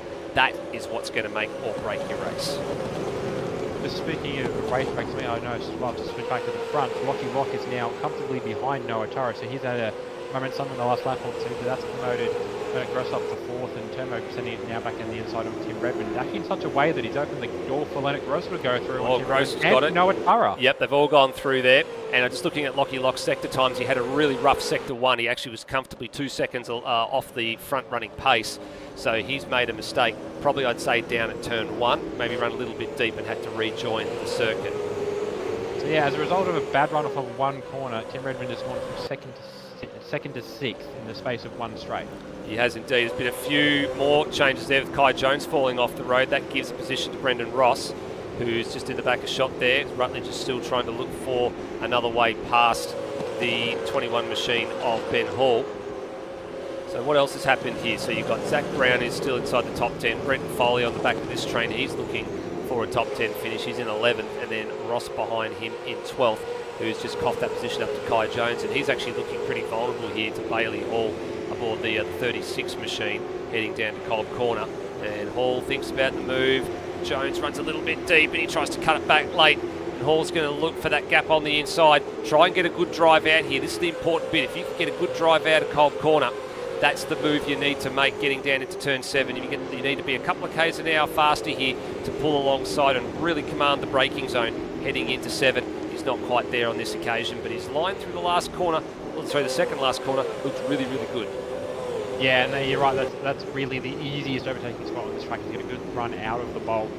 Whether it's over and under, or whether it's just purely outpowering the guy you're racing, setting yourself up in an ideal position for the last round to defend and or completely pass. And that's what it is. It's really sort of more than most other tracks. You're really going to be thinking a corner, 2 corners, 3 corners ahead around here. Just seen a couple more DNFs pop up. John McDonald was out fairly early, but in the last lap, so we've also lost Higginson and Burke. They were having a good little scrap of trying to waste their rear tyres at the back end of this race. I'm not sure whether there's something that had maybe relates to that. It was in a yellow pop anywhere, so they haven't tried to trigger a safety car in the process, but I'm not sure what's happened for the pair of them, but they're out as well, which makes 3 cars out now. Yeah, so 3 cars out of the race, and that was 7 laps for McDonald, 9 for Higginson and 9 for Burke. So they've only just sort of retired in the last sort of 5 or 6 minutes overall. There's a bit of smoke signals going on here. I'm not sure if that's... Oh, there's a bit of contact there between Kai Jones and... was that Brendan Ross? Yes, Brendan Ross. So some smoke signals being sent. I couldn't quite work out whether it was from the Mustang or whether it was from the Commodore. And the upshot of that is Bailey Hall really thinking hard now, long and hard, about whether or not he can get a 2-for-1 special here if he can get down the inside of Brendan Ross, who's just fractionally wide, but that's okay because turn 4, that's sort of the natural line. You need to try and cut it back late so you can open up the next corner. Ross covers that line off quite nicely. It's funny how it's been how the ebb and the flow has happened in this race. Not 2 laps ago, Ross was trying to bind on the back of the PBF team battle, and now he's at the point where he's dropped back a little bit with Bailey Hall, with also Kai Jones has dropped back, and now he's actually forming a nice little pixel sandwich with Force Wedding, who's trying to make something of this race after starting. Oh, Ross wide. Ross wide, very wide. Oh, and there's 3 car cars. It's 4 wide. This is sprint car style heading down to turn 1. This is going to be a disaster if they don't sort it out. And they eventually do sort it out. It's Jones, who actually I think should have earned that position anyway, because it was Ross that was wide, and he sort of cut back across the track as he applied the throttle, which unfortunately for Jones meant that he had to check up to avoid running into the 888 machine. And at the end of the day, it is Jones that comes out with what is essentially now position number 12 on the road. So that was hair-raising. That was almost like the old 4 wide salute they had at Archerfield Speedway on the weekend, just from the recent shutdown of the famous iconic sprint car venue. That was almost paying a bit of homage when homage wasn't really supposed to be paid at a circuit like this. No, honestly, with 4 cars wide in the front straight, by all rights, one of them should have been in the pedestrian overbridge. But another car wide. It was Daniel Cox. He's passed his teammate a couple of laps ago, but he was wide at the final corner. Very nearly opened the door for the 015 to go back through. And just waiting in the wings here is Foley, who's made a move on his teammate in the last lap or 2, and he's sitting inside the top 10 now, and he just wants a couple more spots. Yeah, so they've been having a little battle back there. They've got the advantage, actually, both the teams in this battle have the advantage of they'll be sitting in voice chats together so they can communicate how their battle works to best accommodate each other. Cam's doing a pretty good job actually hanging on. He's only dropped 2 spots from the start of this race, but considering some of the pace of the guys and the energy from the guys around him, we saw the 4 wide, not even a lap ago. There's a lot of energy in this pack, so to be out there and to be as polite of a... Oh, Redmond, sorry! Redmond looks like he got turned. Redmond has been turned, or something's happened to him off the final corner. I was just cutting to the lead group to see what had happened there, and he was spearing right across the track. Not sure if he's been fed or not. We'll have to take a look at this on the replay, because that was definitely not expected. He'd been shuffled back in the running order to, 4th. So here we go. What happened here? Oh, it was a late move down the inside there, and Gross left a bit of room on a little bit of side-to-side contact. So I don't think there's anything malicious in that, but maybe fractionally caught out by the braking of the PBF machine of Grossel ahead. That's a bit of a hard one to read. Yeah, that'd be a tricky one.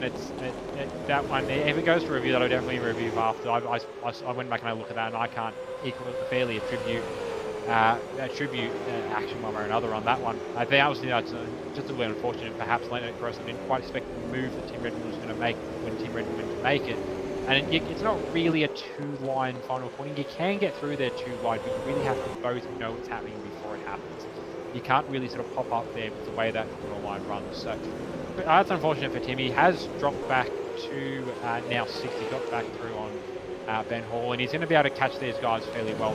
The real thing for him will be what that's done for his tyres, both on the spin itself, and then if he's got the tyre life and the reserve to come back up through the field to where he wants to put himself. Pit stops are starting to happen as well. Murrell's the first driver that has pitted, and he's already gone a lap down, and the race leader's now just putting a lap on Cheese, who actually hasn't been into the lane yet, but I think has had a couple of offs. Actually 57.0 for Cheese last time around. It's a bit of a slow lap, but the pit stop window is essentially open for those that are on the softs to come in and change over in the next sort of 3 or 4 laps if you wanted to try and split this race as close to down the middle as you can. But for Devonish, he's just going to keep pressing on here. He's got a good margin to the next car over him, which is Egmanis now. That margin's about 3.5 seconds. And then Murrell, who would essentially go a second lap down, is about 6 or 7 seconds up the road from Devonish as it sits right now. So for him out in front, Egmanis second, and he's now got some pressure from Grossel. And Grossel fancies chances here aboard the 666 machine. Look at that, the turn in for turn 6 for Grossel, much better. And then look at him drive the car out, almost sliding the car out of turn 6. He's in the tow here. he might have a nibble before we get to the pit stops. Possibly. It looks like he might be planning a stop at some point soon, so he's trying to maximise his in-lap. What it is, I don't know. And I think... No, he's not pulling in this lap. Yeah, I think he's trying to make something of it. Noah Tara in the background. And, the teammates. Well. That's the decision. That's a big decision. The teammates have decided to stop together, and they're stopping along with another one of the Mustangs, which I just sort of can't see in shot who that happens to be. There's Tara. And it's Cheese. It's lap traffic. Ben Hall's had an accident somewhere along the line as well, so I just noticed him glitching through the front, straight on the front wall. Yeah, he's had a moment somewhere. He's definitely dropped out of contention. He's dropped all the way back to 11th. He's hit the end of... He's had a spin, lit the tyres up and hit the end of the pit wall, which contains a bit of a ramp structure to it. So he's actually done what I said was going to happen earlier, and he's actually had an airplane crash. Well, here we go. Hall into the final corner. This will be some enlightening viewing for the audience at the moment. Oh, yeah, he had a big tank slapper. Way! Whoopsies! That's a massive moment for Ben Hall, and that's just applying the accelerator a little bit too early. I'm amazed it still has 4 wheels on it, if I'm honest. Yeah, I'm actually very amazed that it's got 4 wheels on it as well. He's actually about to be passed by Steve Warwick for 11th. That car's going to have some substantial damage on it and probably needs to come into the pits this time around, but he's going to have a little bit of a problem trying to go. As Phil Boak's been given a drive-through penalty, not only for the jump start that he had at the beginning of the race. There is Ben Hall. He might be lucky he just makes it before the line, but Boak's been caught speeding on pit lane, so that just compromises his night. Yep. Now, what's Noah Tara got in store? Because he was looking for an undercut, and he's come out on the track in 13th. He's come out with some clear air. He's going to end up with a little bit of traffic at the pit exit, though. Grossel's going to maintain the advantage, is he? Or is Tara going to round him up? This will be a bit close. I think Grossel's might just have enough to hold off the advances of the CRE. Amped up racing number 26, and he does, but Tara's got warm tyres. This is the thing. There's another drive-through penalty. Zach Brown, that's going to take him out of the top 10, and through goes Tara. He gets that job done. The cold tyres for Grossel, and the fast out lap from Tara. That's a change of position. Yeah, that was a good use of the overcut, and yeah, it's one of those tracks that really goes the other way with where you exit, and the fact you're exiting immediately into corners where you need grip. So Grossel's going to have the advantage where his tyres going to be a lap fresher. And maybe the way he drives it might really prove to be an advantage, but at this point, yeah, he's sort of just behind. I think we're still waiting on a couple of leaders. I mean, actually, Steve Warwick, one of the last guys to pit, he's pitting out of fifth. Actually, no. Turmo will be the last one to pit. Turmo will be the last one to pit. So he's currently the race leader, and he's got a little bit of lap traffic here that he's just passed as well. That's actually faster than him, and trying to get those spots back. They've got fresher tyres than he does, so if they get past him, this could compromise his race a little bit. As Thrower looks down the inside, that's going to compromise Turmo trying to get into pit lane. He can't get into pit lane. That's a problem. That's an eternity. He was on the wrong side. He needed to move it over earlier on the back straight to get in. That could be costly. That could cost him a spot or two. As we look to see where Devonish is, so easily enough, he will retain the lead of this race. Noah Tara potentially could move up a little bit in the order here, coming down the back straight. So Tara is definitely going to gain a spot here. Grossel would stay third, but what about Igmanis? That's the key piece of the puzzle here. Yeah, I apologise to Turmo if you're watching this back. I wasn't laughing at you, I was just laughing at the situation because I saw that coming, I suppose with the advantage I've got, I saw that coming here he comes. Fairly early. Fastest lap for Tara of the race as well, 54.4. Actually, no, he's just gone fast for 54.3. And 54.3 for Redmond. Yeah, so there we go. He's going to be, he's not quite as close as Grossel and Tara were, but Redmond's got fresh tyres. He's got warm tyres, so he can start to buy in a little bit over the next half a lap and really start to put Turmo under some pressure. Yeah, he's going to put him under some pressure for sure here. Turmo's lost a spot. He's gone from second on the road to fourth after the stops. Tara's gone from fourth on the road to second, and then Grossel's maintained third, but Grossel's definitely got some warm tyres now and up to speed. He's going to have one lap newer tyres than the Mustang ahead of him, so can he launch an assault in the next few moments? That'll be the key piece, I think. While you've got some meat on those tyres, you need to launch that assault. Yeah, Will Devonish just looked in there with the fast 54.275, which is actually 300ths of a second off the fast lap. 54.244, new lap record in the race condition for Leonard Grossel by 2/1000ths of a second. 54.244 beats 54.246 from last year. Actually, so he's actually the fastest overall now, is he? Yeah, he's the fastest. Nice. He's just set the new fastest lap of this circuit in race condition by 2/1000ths of a second. Oh, that's really splitting hairs at this point. But yeah, and that says something for the slipstream, I suppose. They're maybe not quite going to be able to catch Redmond down the inside. Sorry, Rody. Redmond down the inside at Cold Corner on Turmo. So he saw the gap. It's like being on a seafood diet. Seafood, eat food. It's just on the middle there. Just grab it and take it while you've got the opportunity. Now can he box the 51 out wide as Will Devonish storms back and smashes the benchmark that Grossel set down now that he's got some laps, some tyres underneath him as Redmond goes back through to 4th place. Yeah, all right. Well, that's fair enough. That was short-lived. Yeah, he's not a fan of Tribute challenges. It would turn out, but yeah, I was happy for about 50 seconds there that PBF were getting somewhere. I think a few people were happy for a few minutes that PBF were getting somewhere. But no, I was going to say that it did look like there was an advantage to Slipstream, but I mean, Will Devonish no assistance whatsoever. So I said even with Slipstream, I think that Leonard, no, we're going to catch him. That's it. I think Leonard's biggest fight now is, as I mentioned, we talked in the points earlier about trying to the fight to be second best. That's currently what's happening here. I mean, they could perhaps, I don't know, I wouldn't gain, but they'd be faster if they're running slips line astern, and they're not quite going to go side by side, but Leonard's definitely trying to have a look here. Oh, he's so much quicker through the final corner as well. Taro's a bit slower as he's just trying to sort of manage the tyres a bit towards the end of this race. And Tara was very, very compromised. So if Grossel can get down the inside on the run to turn number 7, he will be there and he will take that spot away. So that is not over and done with yet. In the same way that the Egmanis and Redmond battle is not over and done with yet either. Yeah, actually, I just noticed, that one will be going on in the background as well. So Tim Redmond has gotten through, obviously, but Tomo not quite run out of steam. And to be fair, if Tara's conserving, I imagine that Tomo in the 10th track, he'll be conserving some tyres. Tim Redmond probably, it's probably one of those things where Tim Redmond is running to a number, and it's not a slow number, but it's not the fastest number that he could be on. Versus Tomo, who's driving to a slower number to give him full capacity with his tyres in the last few laps to really try and make a difference where it actually counts.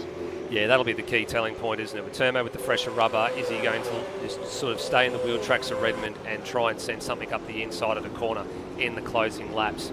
Take a look through the field to see who the movers and shakers are out of the pit stop. So you've got Daniel Cox, who started on the outside of the top 10, or the fringe of the top 10 rather. He's actually gained through Ben Hall's unfortunate accident. He's moved up to 6, so this would be a best result for Daniel Cox for the season, I think, just about. Likewise, you go back to 7th, Brent Foley, up 6 places, started outside the top 10. He's now running in 7th, so that's a good return for him, again, capitalising on the mistakes. Brendan Ross, he's up 8 spots. He's not only passed cars on track, but some smart pit strategy from the 888 machine, despite all the fighting and squabbling with the likes of Kai Jones. He's actually moved up into the top 10. And look at Lockie Lock, front row start, all the way down to 9th place. So for him, that's an opportunity wasted. Yeah, it's interesting with where the two Holdens are running on the road as well. I did see Rossi earlier in the live chat before the race started mentioning that there's a bit of an unofficial rivalry between PSS and PBF, not quite in the official capacity as a Sparky Showdown that's running this year for CRE and for the Kiwis. But the way they're running line of stone on the track at the moment sort of really leads into that. I mean, Ross obviously a previous driver for PBF, very much the linking pair there. But no, it's interesting for Lockie Lock. He went from a position where he was able to fight fairly comfortably with the lead pack, and maybe it just shows that the pace isn't really all that different as we come down the field outside of the top echelon, because he's not really able to put a move on Brennan Ross, who in theory should be slower than him. I say that, actually no, I should eat my words. Oh, some contact! It very ambitiously actually, and I'm surprised that wasn't more of an accident than it was. Oh, that nearly was another accident. Nearly was another accident on the exit of the corner as well. So Locke saw the gap. He went down, made some contact. Ross sort of drove up and tried to drive the car out of the bowl to get a good run. Unfortunately, then he made some contact and it nearly sort of magnified the effect twice over. And then you got behind them, Kai Jones has driven up into the top 10. He's actually just deposed Cam Rutledge down to 11th place in the last few moments on last lap. And then Lewis Wedding behind them, he's running in 12th place, moved up 3 spots. So overall, plenty of drivers have moved up and down the order as a result of all the pit stop sequences. And then that penalty for Zach Brown, unfortunately for him, has dropped him all the way down to 18th. And he's now just fighting to get past Steve Warwick, who's moving him up to 17th. Yeah, and that's the thing. So yeah, it's sort of been well, yeah. PBF have on both sides of the coin, as it were, with how well Leonard Grossel's doing currently. He's sitting up in second, and with Foley up in the top 10. But at the same time, yeah, Zach with a penalty and Bogey with 2. Surprisingly, though, there's about to be a change here. There's a change here. So Redmond goes through to third place at turn 1 on Noah Tara, who's maybe just starting to struggle a little bit here.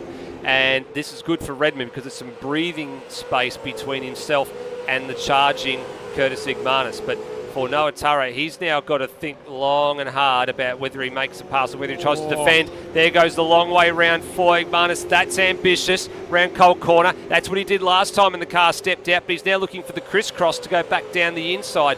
This may be a smart move if he's got a good run of steam here to have a stab down the inside at 7, but he's just not able to commit to the braking zone that fraction of a second later to stick his nose up the inside and command some space. Had that move have been made, that would have been absolutely fantastic if he had gone to the fake to the outside and cut back to the inside, the old going high, going low adage from Days of Thunder. Yeah, it's interesting at this point that, obviously Tara can race Turmo on track for position at this point, but I'm interested to know where they're at with tyre life, and if Turmo is comfortably better on tyre life, maybe Noah's better to let Turmo through so that Turmo can try and rustle up Tim Redmond and perhaps they get a spot back towards third for Noah there. If they keep battling, especially if Igmanis has better tyre life, he's going to scrub his tyres. He was there, Igmanis was there for a few seconds, but he just couldn't drive the car out enough because the amped up racing CRE Mustang was in the way. Had he been able to drive it out, he would have been able to pull alongside and then would have probably had a stab down into turn number 7. Yeah, and as I was saying, if the tyre life is so much better for Turmo, I don't see. Maybe I'm reading it wrong. Maybe it isn't.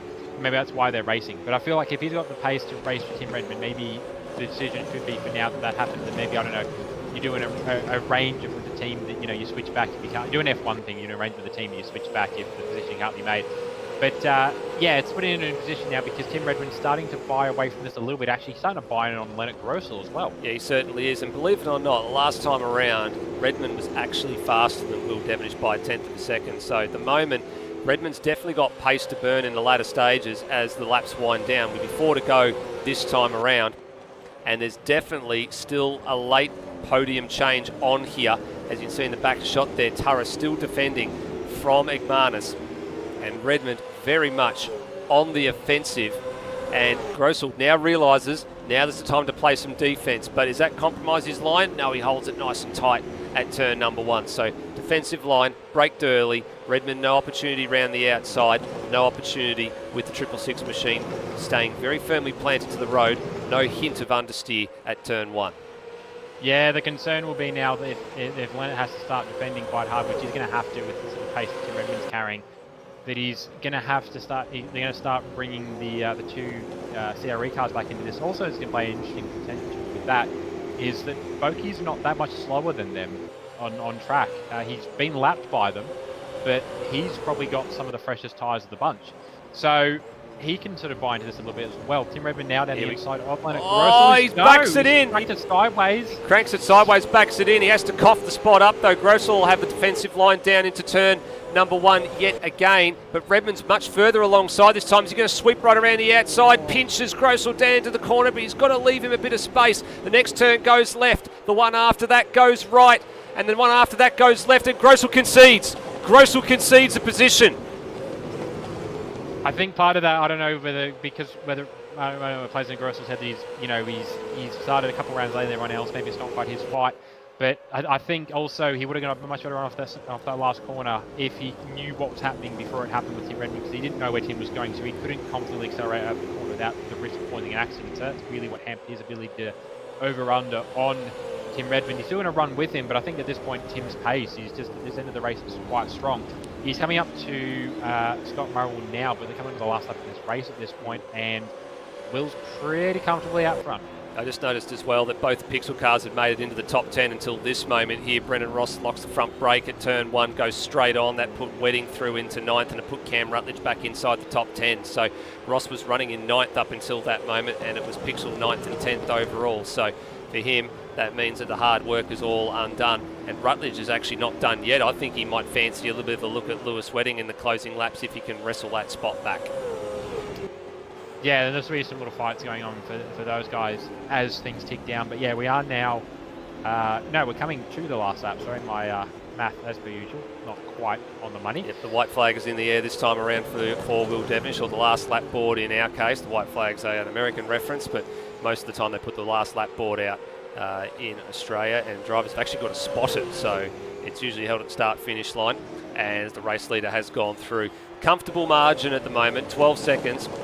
And what did we say at the top of the broadcast, Rody? This is what Devonish does. The second half of the races is where he does the damage, right? He gets in a position, getting into the pit stops at the moment, where he is the leader when he decides to stop, and then when he comes out, he just puts the hammer down, and his in-laps and his out-laps are what breaks the back of the race, and then from there, it's a very, very difficult task to overhaul him. Yeah, that's really going to have to be sort of his Achilles heel, and what you're going to have to snap on to try and beat him the way the season is going is just trying to break that stream, sort of interfere with how he does his in-lap. First mistake! He's gone! He's off the circuit! He's gone off at the last corner, but the question is he going to get back on in time before Redmond? Yes, he does. Wowee! That was not in the script. That is definitely going to be a talking point when we have a little chat with our race leader in a few moments' time. That is a very, very rare mistake on what has been probably a perfect season for him so far. So, yeah, I don't think he was expecting that. And certainly we weren't either. Redmond, what a recovery drive for Tim Redmond. All after that little moment at the final corner when he was cranked sideways and had to recover. What a drive to get back to second place overall. And a maiden Supercars podium for Leonard Grossel, the first Holden home in third place. We'll be having a chat with the PBF Huron and Sonnen Rennsport number 666 driver for the very, very first time here in ASR Supercars. What a fantastic moment for him. And then we get Noah Turra in home in fourth, the balance of the top 10. Egmanis couldn't find a way past, so he finishes in fifth. Cox in sixth, great result for him. That's the position where his teammate started, that's where he finishes. And then you've got Lockie Lock, who was on the front row, recovers to seventh. Foley to eighth, so there was a change of position there late in the proceedings. And then Wedding home in ninth. He definitely wouldn't have expected that at the end of that race after Ross's excursion off the road. And Cam Rutledge, well, he'll take a top 10 every day of the week. Yeah, that's a really good performance for Cam Rutledge. You know, qualifying was a bit of an outlier, I think, for where we saw him on pace. He was running pretty well. He sort of fall back into where we could see him, but at the same time, he's been running at the back end of the top 10 for a lot of the last couple of years, and that's sort of been his aim. So really, you know, that's still a good race weekend for him so far. He did lose 3 points, but he's still within that top 10. Yeah, he certainly is in the top 10. The run of top 10 finishes, Van Zed Snipes doesn't increase at the moment, so he finishes 17th, so he's still got a bit of work to do. Best of the wildcards, when we have a look down the order, it's actually Kai Jones in 11th place in the Monster Energy Mustang, so that's a good debut for him, just one spot outside the top 10. And then the rest of the debut of the wildcards, Brapp 14th, Steve Warwick in 16th, and then you've got Murrell 21st, and then the other one, John McDonald, was unfortunately not a classified finisher after that one. Yeah, and that's a shame. He was out pretty early. I did catch him in the live chat, though. I did see you in there. John, clearing the messages you later got rid of. I did see those too.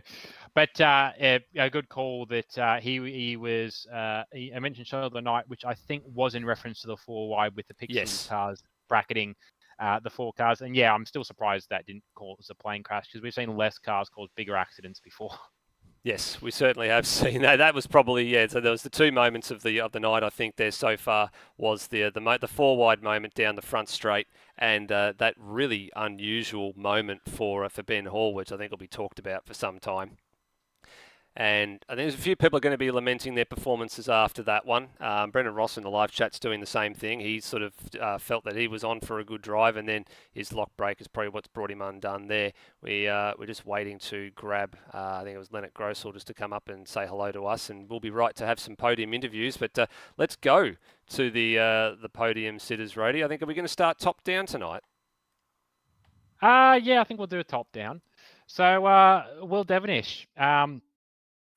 Up until the last 10 seconds of that race, that was looking to be a pretty comfortable win. And in the end, you know, still a healthy margin, but maybe a bit smaller than you were hoping for.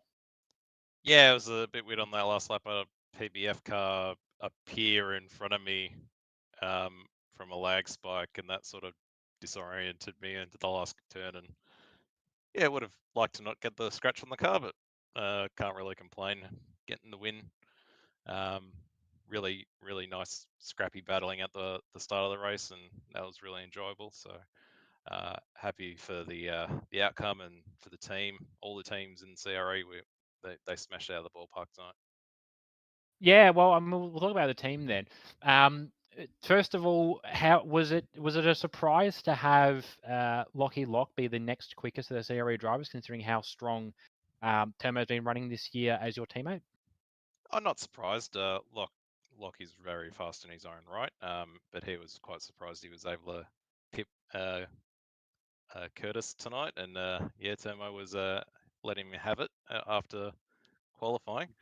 But yeah, Locke's sort of a bit filthy with himself with what happened with the race, so I think he's gonna get his head down and fight back in race 2, and definitely know he's aiming for that podium. The same with Termo. I think he went a bit long on that first stint, and that hurt him. So yeah, those two are going to be fighting pretty hard second race, I reckon. That'd be good to see. Well, great work on win number 9. Win number 9, win number 8. I can count. Win number 8 for the season, Will. And we'll probably see you again in a little bit for the race 2 podium. Thank you. Moving on now to Timmy Redmond. And Timmy, it's sort of where you expect to see yourself at the start of the season. It's taking a little while longer than you probably hoped to get there, but still very strong way to finish out the race there to get second position. Yeah, thank you. Definitely the season perspective. Yeah, the first round was a real big shame. Hardware fault. Nothing you can do, especially when it's last minute. So it is what it is. We're rolling on, trying to just do the best that we can, and to take second tonight. I'm extremely happy with the result, despite some of the fun that we had through the race. I'm sure you may have seen one or two things. Oh, sorry, I thought, yeah. Sorry, no, you're right. We did see a couple of moments happen in the race, and yeah.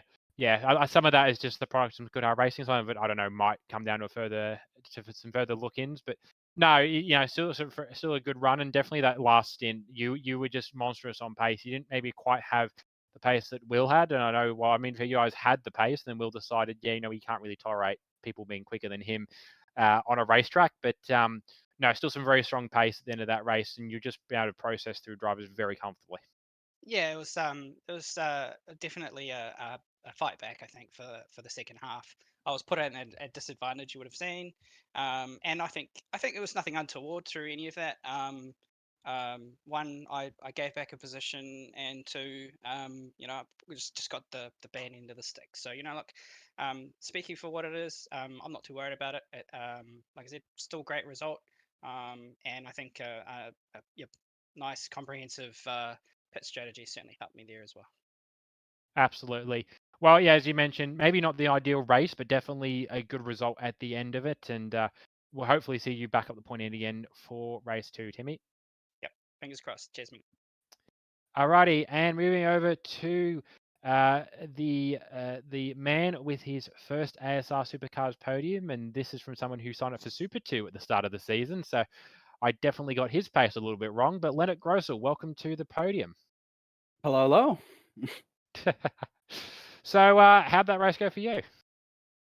Well, chuffed with the result. I'm not entirely sure what happened between Timmy and me there, but I'm really sorry if that was anything that I caused. I'm glad to see you came back up the order though, Tim, and managed to finish where you did. Had some really good racing. Overall, just a very enjoyable race for me. Absolutely, and it sort of rolls very nicely into where you set up, both going from a Super 2 driver, immediately moving up to a wildcard spot, and now with your own team, with your own entry in the Supercars Championship, with obviously the native backing and the native team name. Yeah, just how's everything feeling coming through this year? Then obviously moving up into Supercars itself. It's been a bit bumpy at the start, just getting used to everything, the sort of high level of performance that everyone is at. But I'm definitely getting into the groove, and well, being in PBF and getting help from a lot of the guys, especially when it comes to setups and stuff, it has been really helpful and has been a major key point of why I am as quick as I am now in supercars, I'd say. Absolutely. Well, strong performance from you again, Leonard. I know I'm biased and wanted to see you up here again in race 2, but I'll leave that down to you to decide on.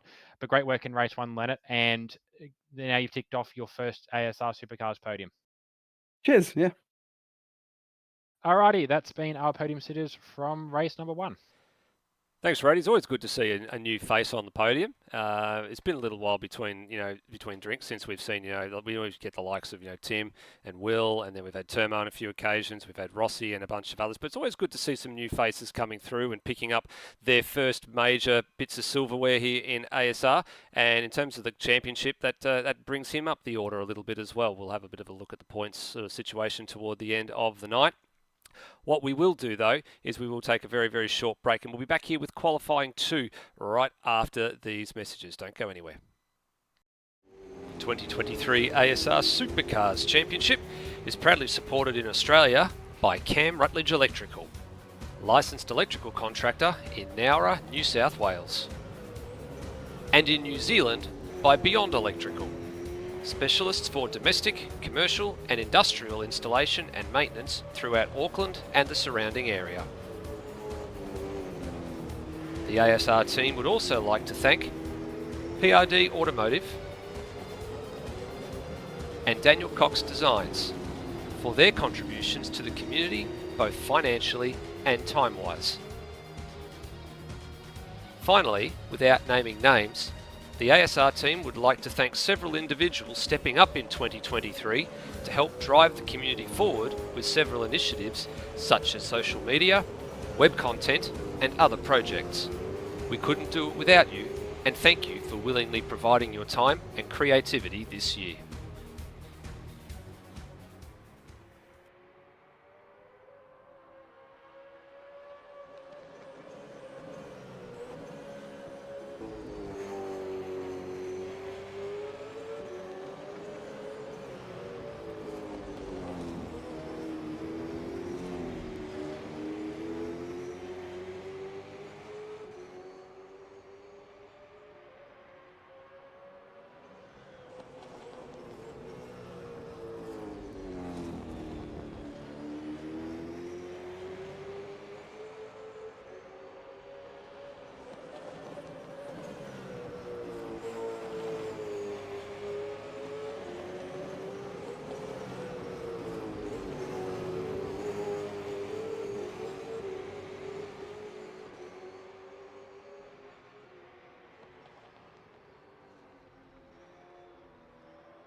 Welcome back, everybody. It's round 4 of the ASR Supercars Championship. Race number 8 of the championship season has just concluded, and we are getting set for qualifying 2 in just a couple of moments. Rhodey, what's there for you in race 1 there? Aside from the dominant win for Will Devonish, where do we start? There was plenty of action in that race, and I guess the unexpected twist was we got a first-time podium sitter. We did, and I mean, I can't say I didn't see that coming at some point this year. I mean, I'd signed Leonard up for Super 2, fully expecting that he was going to be Super 2 for a year only, and maybe at worst half a year rather than it being at worst a round. But to be fair, we've known what Leonard's pace has been like. The only point we haven't really seen him in of much of a supercar. We've seen him in a GT3 car, and he's been pretty comfortable there. We've seen him in a mini, back when we were running the mini championship, even with full weight, he was still even with full weight, he was still a challenge to beat there. I think he holds the record holds the stat in the old TSAC Le Mans Midget Series of being the only guy to win overall without being in the lead class of car. Or to give you an equivalent comparison, he won Le Mans in an LMP2 car, is what he's essentially done there. So says something for his pace. But not a big surprise, all things considered.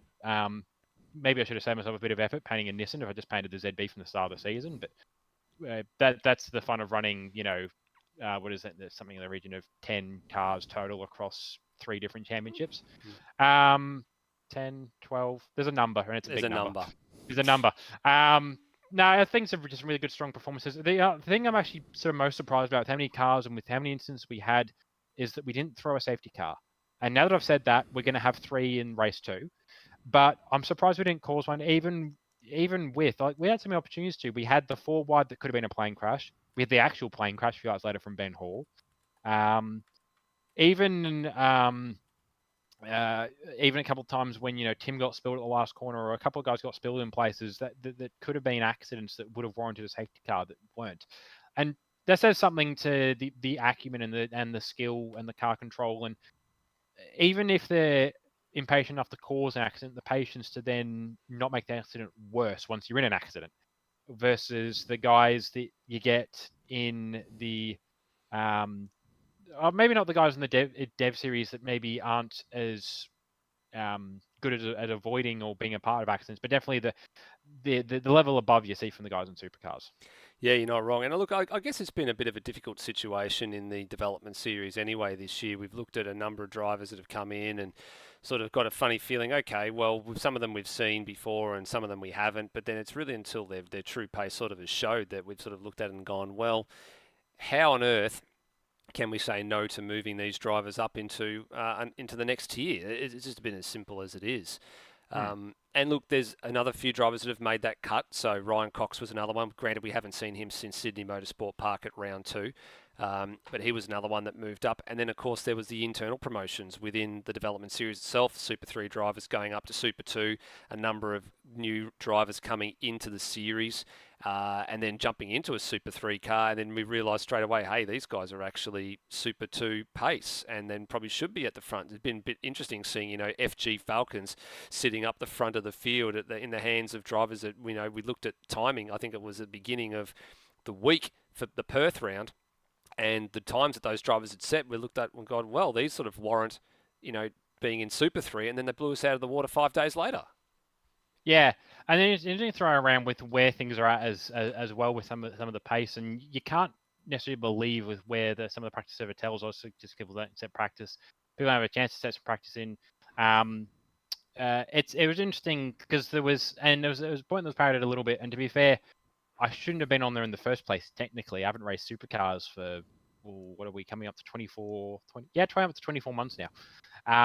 But up until, actually no, including today, up until for the last week, I've been the non-slowest time on the supercars practice server, which just says how well my Barbagallo dev series went that I felt the need to race more Barbagallo. No, yeah, just with where it's come out, and also just part of it has been stuff that maybe we haven't called right, but also it's just been people that have improved in ways that we haven't seen coming.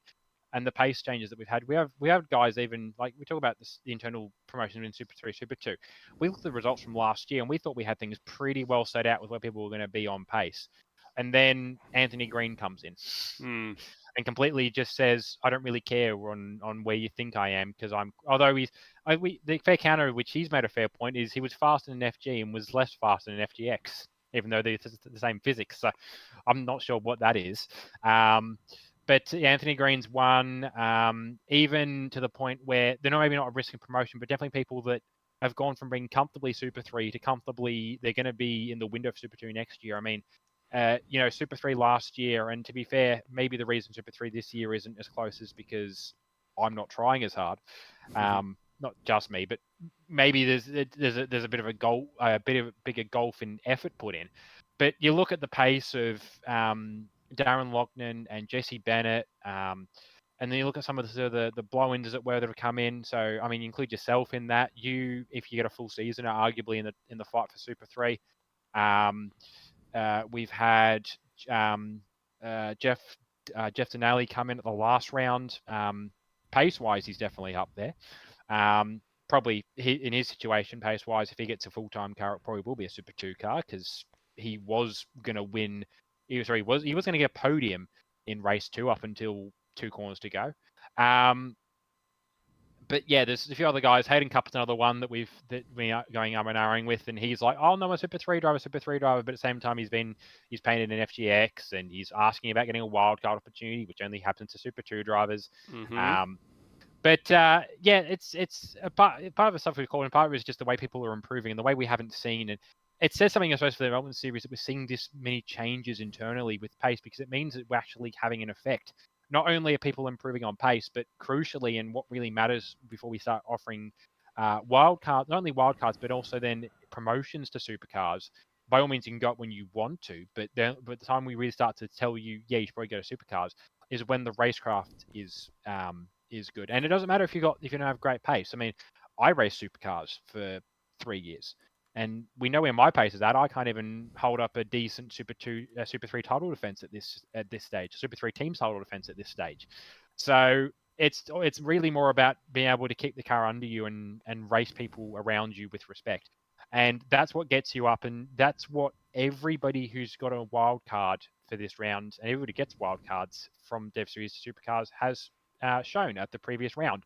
Or in the case of Steve Warwick and John McDonald have shown over the preceding rounds, because obviously they went there at Barbagallo. Oh, that was Murrell. Actually, Scott Murrell was the other one that was Sorry, there. Murrell, Steve Warwick was there. But you're right. Sorry, yes, Steve Warwick. Sorry, yeah, Murrell and McDonald. Sorry, yeah. Yes, but you're right. Their longevity over the opening 3 rounds and their clean conduct had basically sort of cemented their position as being, people that are essentially eligible to do double duty.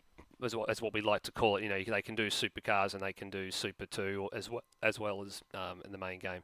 And it's a bit of a hard task that we've sort of found ourselves with too, because development series has grown so exponentially from the beginning of the year. Like, we looked at the year when we had a full grid and thought, this is fantastic. And then the amount of drivers that have wanted to join and race in the series since has been absolutely astronomical. To the point where we just couldn't physically accommodate a big enough grid to get them all. So there has been a bit of a change to the way the series operates, just to try and make sure we can keep that next stream of drivers coming through the system. And it's proved to be a successful formula. But then the next case for that is identifying the drivers that next year, when they essentially are at the top end of Super 2, if it's been a dominant series, that their next step is going into supercars. We saw that with Lockie Lock, we saw that with Nathan Higginson, we saw that with Noah Tara, that they could do both. But then when those titles are decided, they've now moved up into the main game. 2 of them are at the pointy end of the field for Higginson. He's a bit further down the order than ideally he would like, but such is the way that those sorts of things go. A lot of drivers just want to pick one over the other and just worry about concentrating on one versus doing double duty, because it's an extra night out of their, extra 13 nights a year out of their schedule. And that's why the schedules run in such a way where it's, every 3 weeks you've potentially got a race. Yeah, and there's a few guys that are in the window. Cam Rutledge has been one, I think, has been eligible for a few years. Maybe this year he's really started to pick up the pace to the point where we wouldn't maybe look at him to be able to run Dev Series on a regular basis, but definitely Steve Warwick is an example. And he's, as I said earlier, he's focused on Dev Series this year, which means he can actually not that he hasn't previously, but he can really have a serious crack at a title. He's currently third.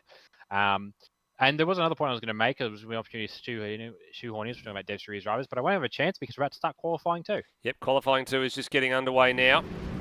Cars are just in the process of leaving the lane as the sun's actually starting to set a little bit here. So the second race tonight is under lights, and you can see here just from the different sort of skyline, the different colour palette that you can see on the camera here, it is starting to get a little bit later in the afternoon.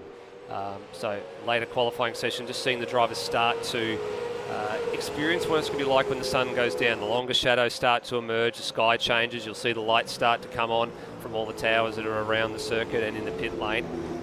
And there's already a major gaggle of cars starting to drive out onto the circuit. More coming out of the lane as well.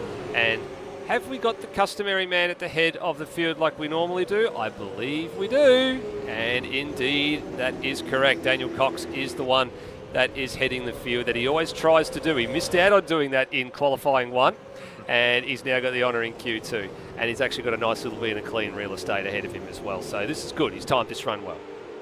He does. So this is looking like a pretty good lap so far. Definitely, as I mentioned earlier, a good amount of use of the curbs through the first sort of sector there. Come up the hill nicely. You don't want to get up to fourth here before you get to the right-hander. He's done that. Good use of the exit curb as well. It didn't really curb, it's a flat bit of paved area. Coming now down into the bowl or cold corner, depending on what you choose to call it. And a very smooth run out of the bowl, actually. No wheel spin at all, didn't crack sideways like we saw from a lot of guys in the race setup. So very smooth exit there for Daniel Cox. That'll give him a very smooth run down to the last corner. Yellow flag out. I imagine people are still trying to gauge themselves up to start laps. Or maybe someone coming into the lane. That would be Ty Jones on the right. And coming across the line now to set a 54.495, which will stay on the top for all of about...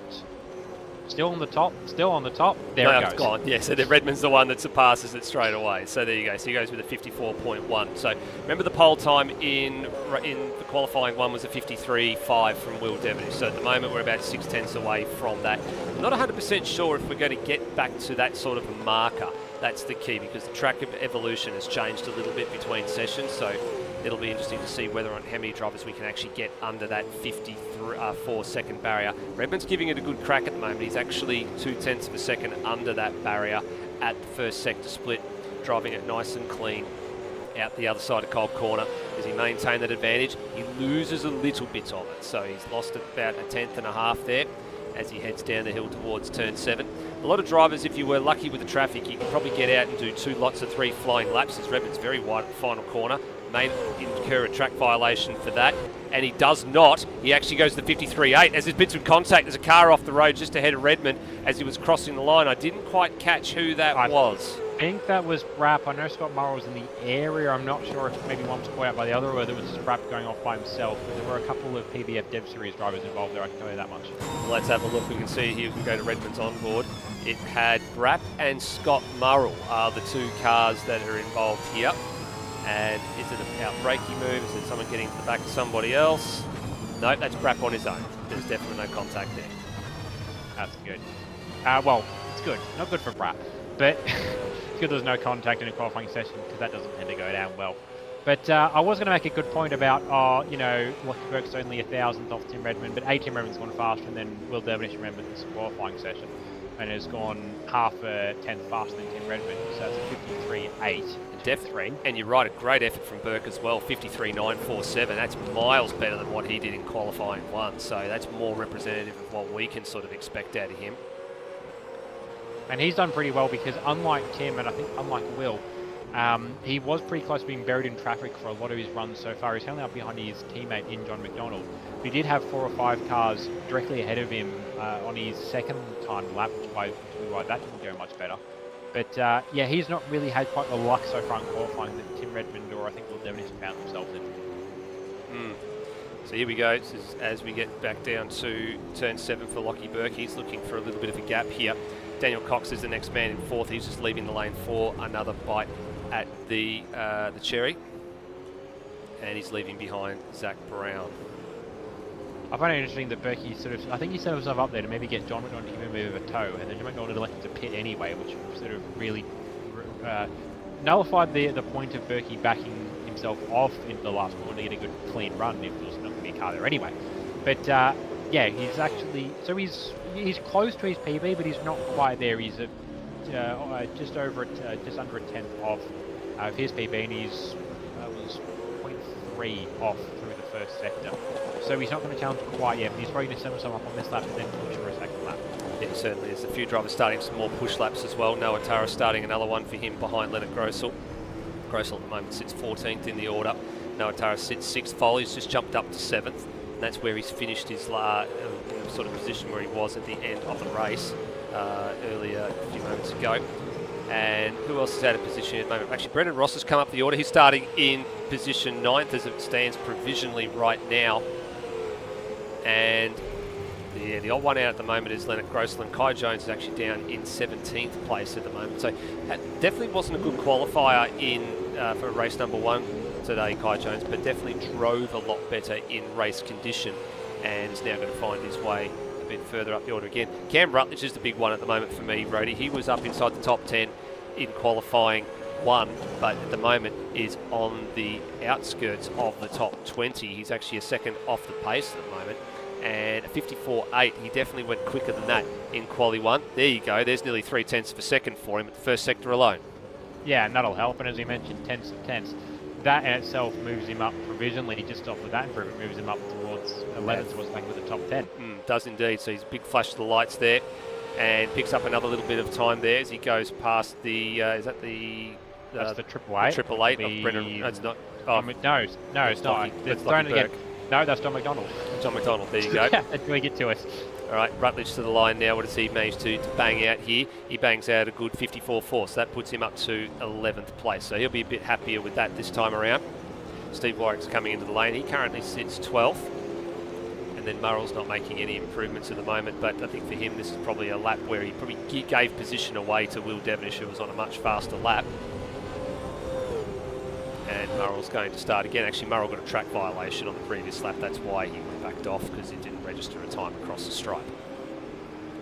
Brendan Ross actually just noticed he's moved up into 5th place. He's actually jumped ahead of, actually Locker's jumped up to 4th, and then Ross jumped up to 5th ahead of Cox and Egmanis and Turra. So there's definitely a few drivers that are pushing the limits a bit here as Ross pulls over.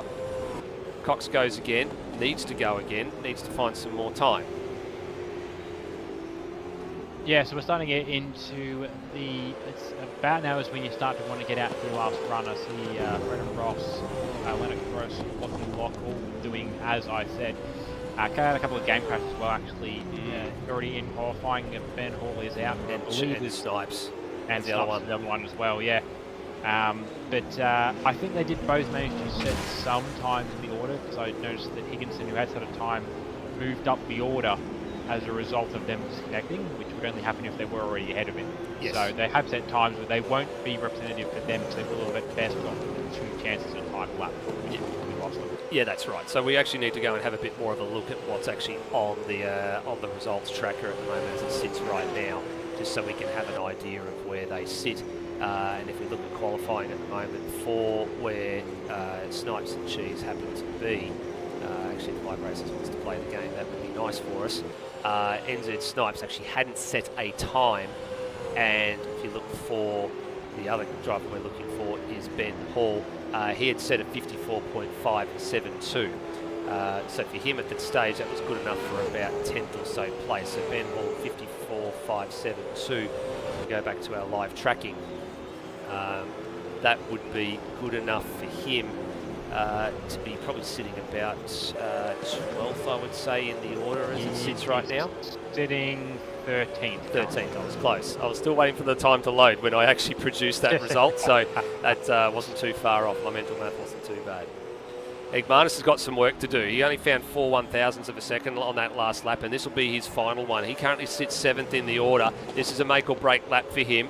4th row of the grid as it sits right now. What can he do? Yeah, he has got some toss to make up here. He's already up 2 tenths, which from where he's sitting is going to move him up a little bit. 2 tenths by itself moves him up towards the front 2 rows of the grid. He just needs to maintain that pace for the rest of the lap. This will be his last lap, because When he gets to the line, I think he's just going to run out of time. Yeah, so the last drivers across the line are probably going to be like Daniel Cox and Kai Jones. They'll be the last ones to get a clean lap in here as we wait to see what Igmanis can do. Yep, so Higginson just got across the line to start another lap as we go to our timing camera. There goes McDonald, and Igmanis goes 5th, so he improves. He goes ahead of Ross and he goes ahead of Cox. So that's a good result for him. Lockie Lock currently sits 4th on the road. He's coming through the final corner at the moment. Sorry, the second last corner at the moment. There's no improvement there for Steve Warwick. Doesn't look like there's one for Phil Boak either. Pixel cars are peeling off. So too are the PBF cars. Lock's going to bowl at the last corner. He's gone. And then you've got Grossel. He was well down the order. He was 16th. Where does he end up? He ends up in 11th. So still not quite the pace we saw from him in, or at least based off the race pace, how he performed, but he's still in a good spot that he's in the window of a top 10, obviously with a decent start. And a lot of guys picked up some easy positions and some strong positions off of the race start by having a good race start in the last race. So that will come to play for him. Actually just slotted back to 12th there with, I think that was... That'd have been Leonard Grossel. So Grossel's just gone back. No, He's been uncertain. He's gone back a spot. Don't think who was top of the. I think it would have been either Brenton Foley or Zach Broom, one of those two. Yeah, one of those two. Yep. So Foley ended up 10th after all of that little exchange. So Devonish actually gets the pole there by 5/100ths of a second from Tim Redmond. So there's not a lot of margin in that this time around. And Lockie Burke will be 3rd. So they're the 3 drivers that were sub 54 seconds. Then Locke and Igmanis, Brendan Ross in 6th, Cox, Turra, Bailey Hall, we need to be the differentiator there. Bailey Hall was only 2/1000ths of a second slower than Turra, and Foley was only 2/1000ths of a second slower than Hall in 10th. And then you're looking for where Ben Hall's going to slot in. At the end of the day, his lap time's good enough for 14th after exiting the server, and then you're going to have Snipes is going to be starting off the back, as there's a bit of a log jam in pit lane we were just seeing there. Yeah, trying to get all the cars. And it's not a narrow pit lane around. Actually, I think it's one of the better pit lanes for width. It's just a supercar is a bit longer than you think it is when it comes to trying to do 20k an hour, 3-point turns in a pit lane. So with qualifying 2 over and done with, we're now going to get onto our second half of the Watkins Glen preview segments. Now, these 6 cars all come out of the CRE stables, whether they be CRE Performance Racing, CRE Engineering, or the Amped Up Racing by CRE. So, and they're in a little bit of a sequence, and these are some of the familiar liveries, the ones that you'll probably have seen a few times over. So let's go and have a look at our Watkins Part 2 segment. And we're going to start with Noah Turra. So you would have seen this livery before. This is the throwback to Ricky Bobby and the movie Talladega Nights, which graced the screens in 2006 with Will Ferrell driving the Chevrolet Monte Carlo in the comedy hit Talladega Nights, the Ballad of Ricky Bobby. It was a huge hit, that film. It grossed $163.4 million, and it had a production budget of $72 million, so it wasn't a bad return at all. And in 2013, you can see there, the Wonder Bread company actually made a comeback with Kurt Busch aboard his Chevrolet and with a similar colour scheme. And the timing actually worked out pretty well for them in the day because Wonder Bread had only just sort of come back from the brink of bankruptcy and started producing bread again when they decided to return to the NASCAR ranks and put their sponsorship on the car of Kurt Busch. And it's strange. You reckon you might have seen that livery before in Supercars. Well, you have, but it was eventually on the car of John McDonnell, but it never saw a competitive lap in the series back in 2020 through absenteeism and the eventual withdrawal of McDonald from the series. So it's been in Supercars before, but it's never turned a competitive lap. It finally will now in the hands of Noah Turra. Then we move on to Lockie Lock, and this is one of the iconic schemes that you would have seen and is very much instantly recognisable in the land of NASCAR. It is the DuPont livery belonging to the one and only Jeff Gordon, one of the most well-recognised and respected NASCAR drivers of the modern era.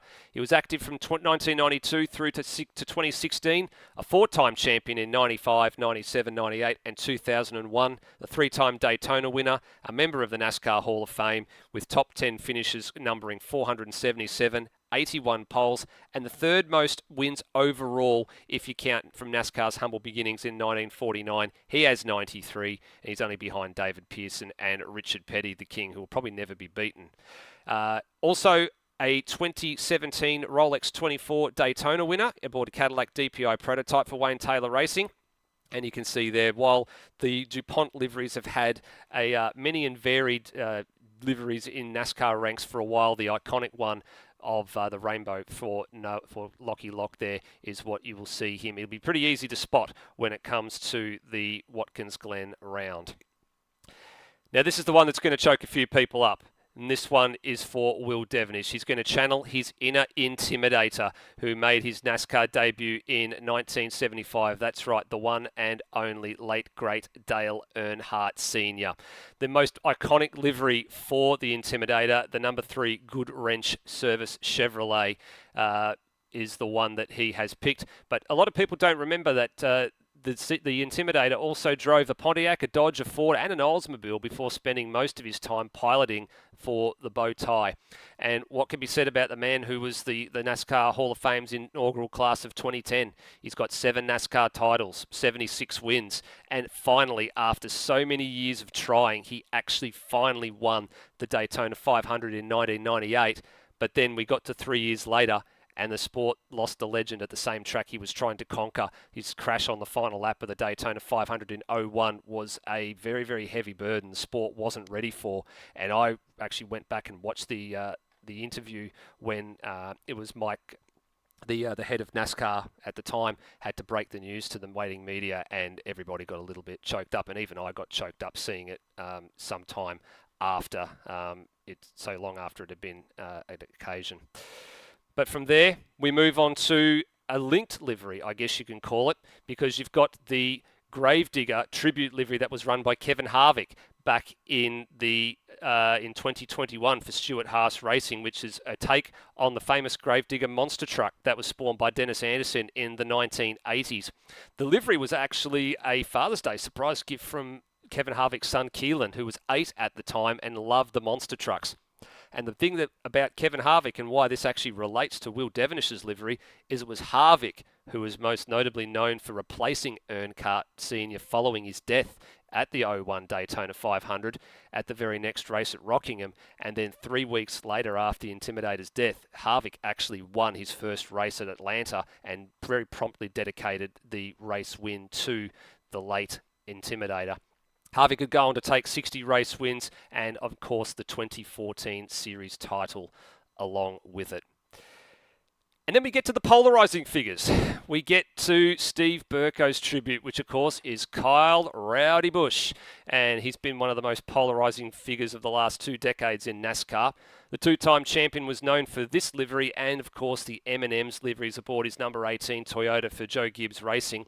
And ironically, it was the Interstate Batteries livery that went and got their first win, not with Kyle Busch and Joe Gibbs Racing, but it was with Joe Gibbs, but it went to Dale Jarrett when they combined to win the Daytona 500 in 1993. So, of course, you don't need to be looking at NASCAR too regularly to realise that that's been a livery that is synonymous with Kyle Busch in the more recent past. And then from one polarising figure to another, this one happens to belong to Termo. This one might take a little bit of spotting to work out, but it's actually another one of the sport's controversial characters in Kyle Larson, who started his career in 2013 with Phoenix Racing and then moved to Ganassi in 2014. But then he had some controversy. He used a racial slur during an iRacing event in 2020 and was suspended by Ganassi. He was suspended by the Outlaws World Series. And then, of course, Ganassi terminated his contract and replaced him with Matt Kenseth. But then he moved to Hendrick in 01 with this livery and then very promptly won his first championship as well. And Termo's livery is a representation of that number 5 Hendrick car that Larson regularly pilots in the series. So there you go, ladies and gentlemen. That is the 6 liveries in the second batch belonging to the drivers that have put together a little something special for the upcoming round at Watkins Glen. Rody, who do you like out of that one? Well, I mean, first of all, Tomo's not going to like me saying this, but what he's actually done there is he's just pinched one of the better Dev Series liveries, because that's the same livery that John McDonald ran last year. No, it's interesting. It's interesting the mix they've gone for. I wouldn't have actually, of all the drivers in ASR, even the ones that race currently, I would not have put Will as our Intimidator. So I'm not sure if he's going to quite. And to be fair, I'm not sure if Phil wants to live up to that sort of nameplate at Watkins Glen, because he might find himself with a diminished championship lead with a few penalties after that round, based on what happened if you wronged Senior on a bad day. But no, it's a good mix. The Wonder Bread car, I'm not too surprised about. The Rainbow Warrior car, I've actually seen a few of those recently. It's interesting to see that come up on a supercar. I did see Ben's Gravedigger car before. That was quite clever. And Lockie's car, the Rainbow Warrior car, I did see that on a preview as well for a stream. Tomos I hadn't seen coming, which is why immediately when I looked at that, I just thought, oh yeah, that's John's livery, because it is. It's John's livery with less sponsors. So maybe John was better. He managed to get more people to pay to be on his car. But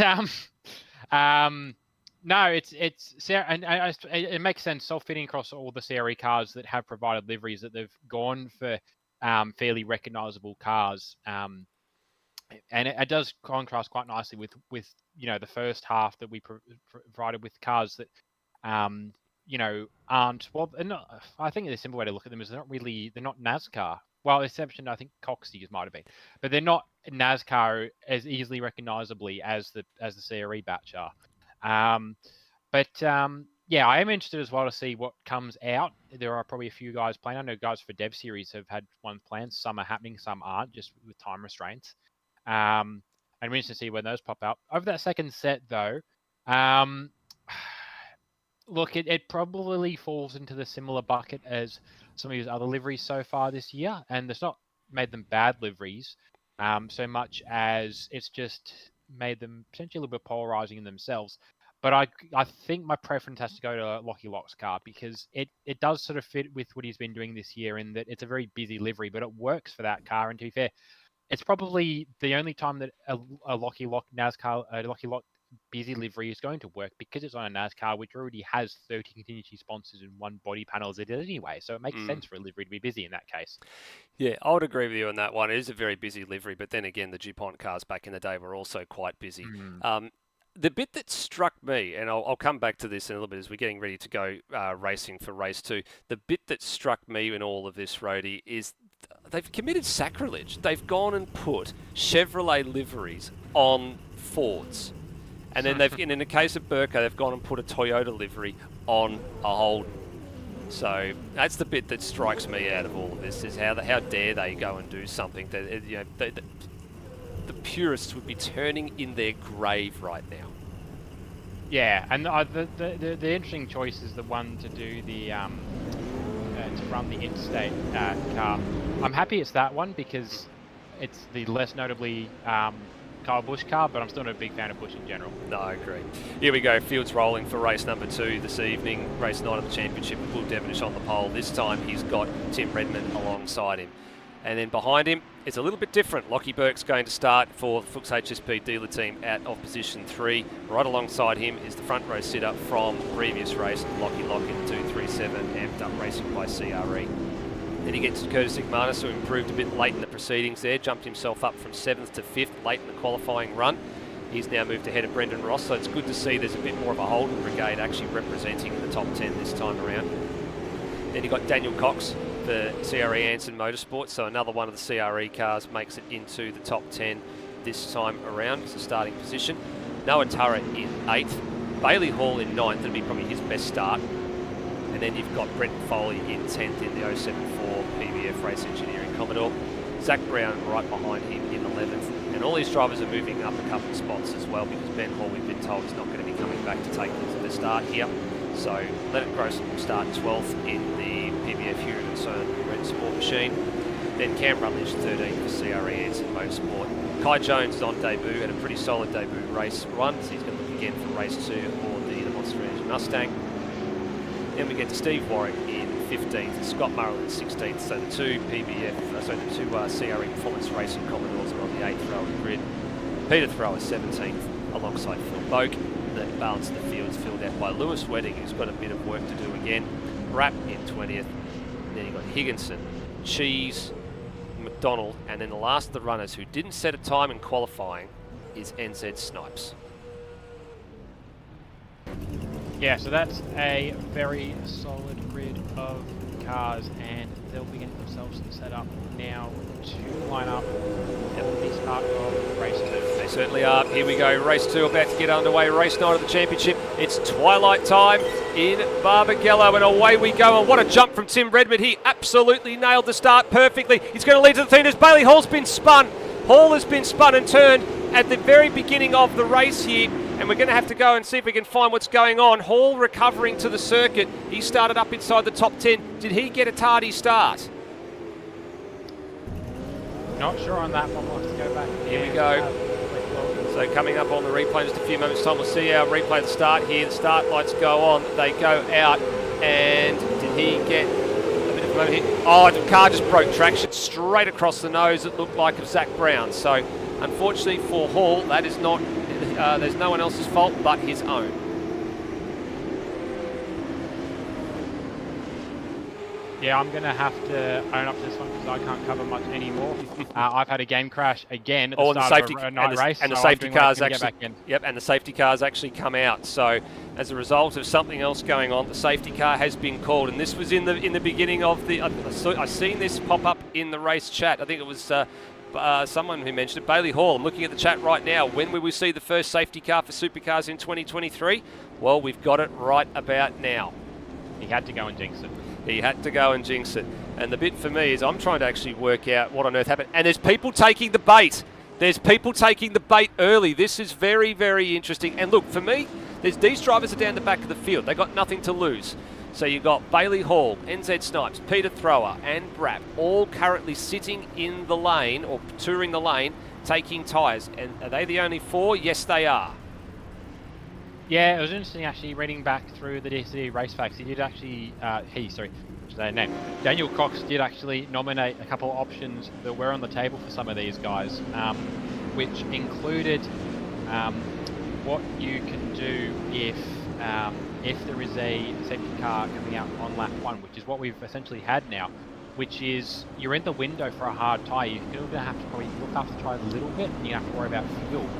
But you're definitely in the window now of looking at the hard tyre, and I think some guys are definitely considering that option with having pitted now.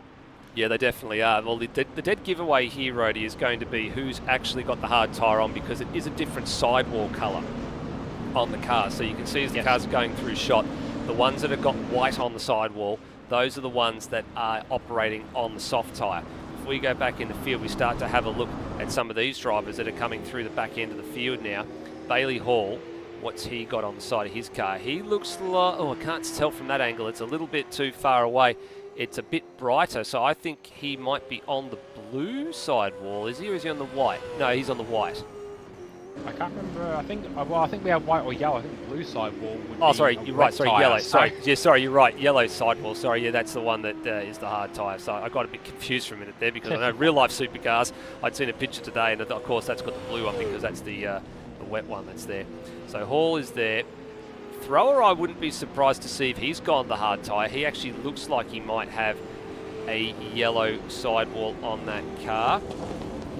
No, he's got the white. So that's an interesting strategy play. I mean, at the end of the day, they were down the back of the field. They got nothing to lose. Yeah, and it depends on sort of where you were and where you pictured yourself in your various battles as to whether you were trying to think big picture and go for the hard tyre. And to be fair, I'm not so see. I mean, definitely some of the wildcards maybe wouldn't have put some of this effort into it. I know there are drivers here that sort of very much turned up for tonight. Tonight was their first look at these things. And I was going to lead into I can see what the cars are doing, but I can't see what the cars are doing.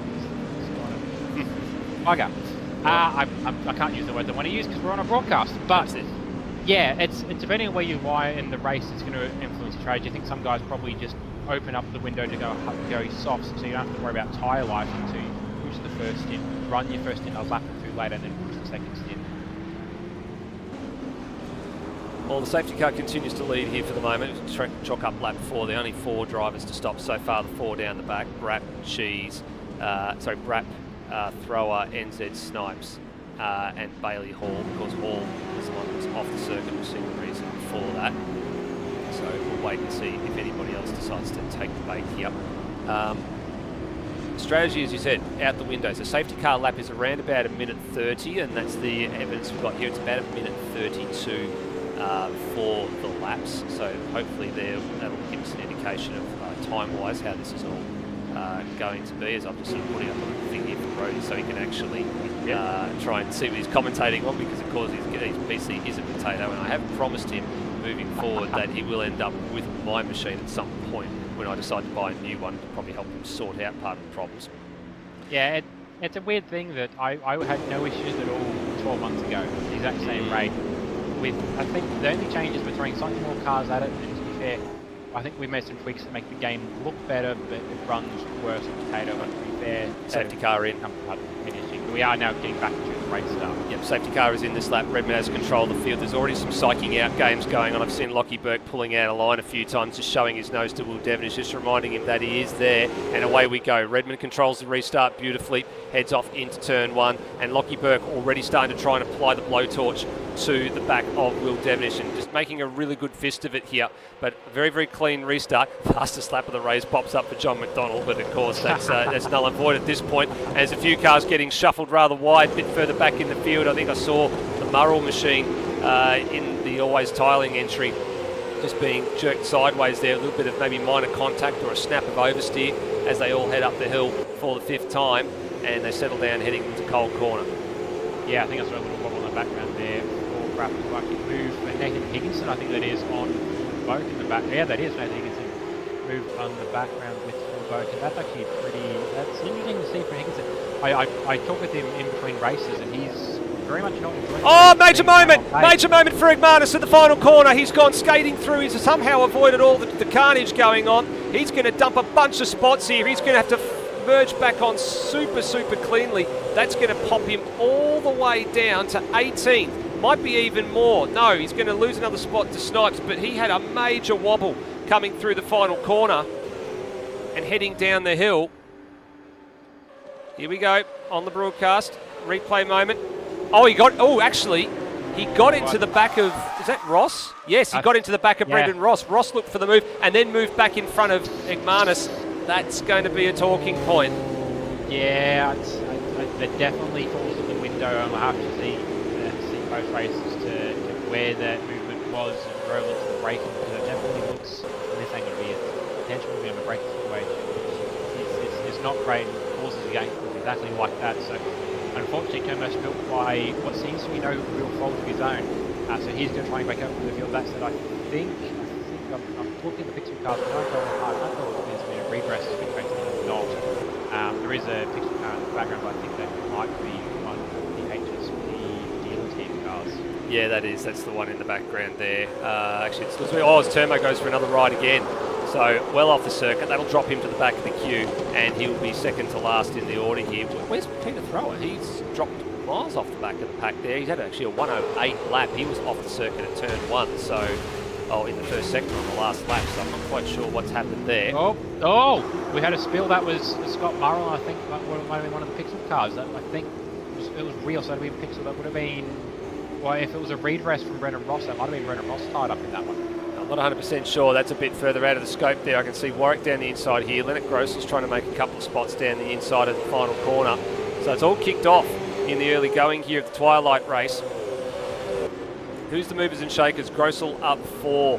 You got the big ones that have moved right down to the very back. Oh, Zakharov, that's Brendan Ross. He's actually off at turn 1. So there we go. Yeah. So that's the second time in the last couple of laps. There goes the signage on the inside of the track as Ross storms back on the circuit in disgust. That's going to drop him down to 12th place.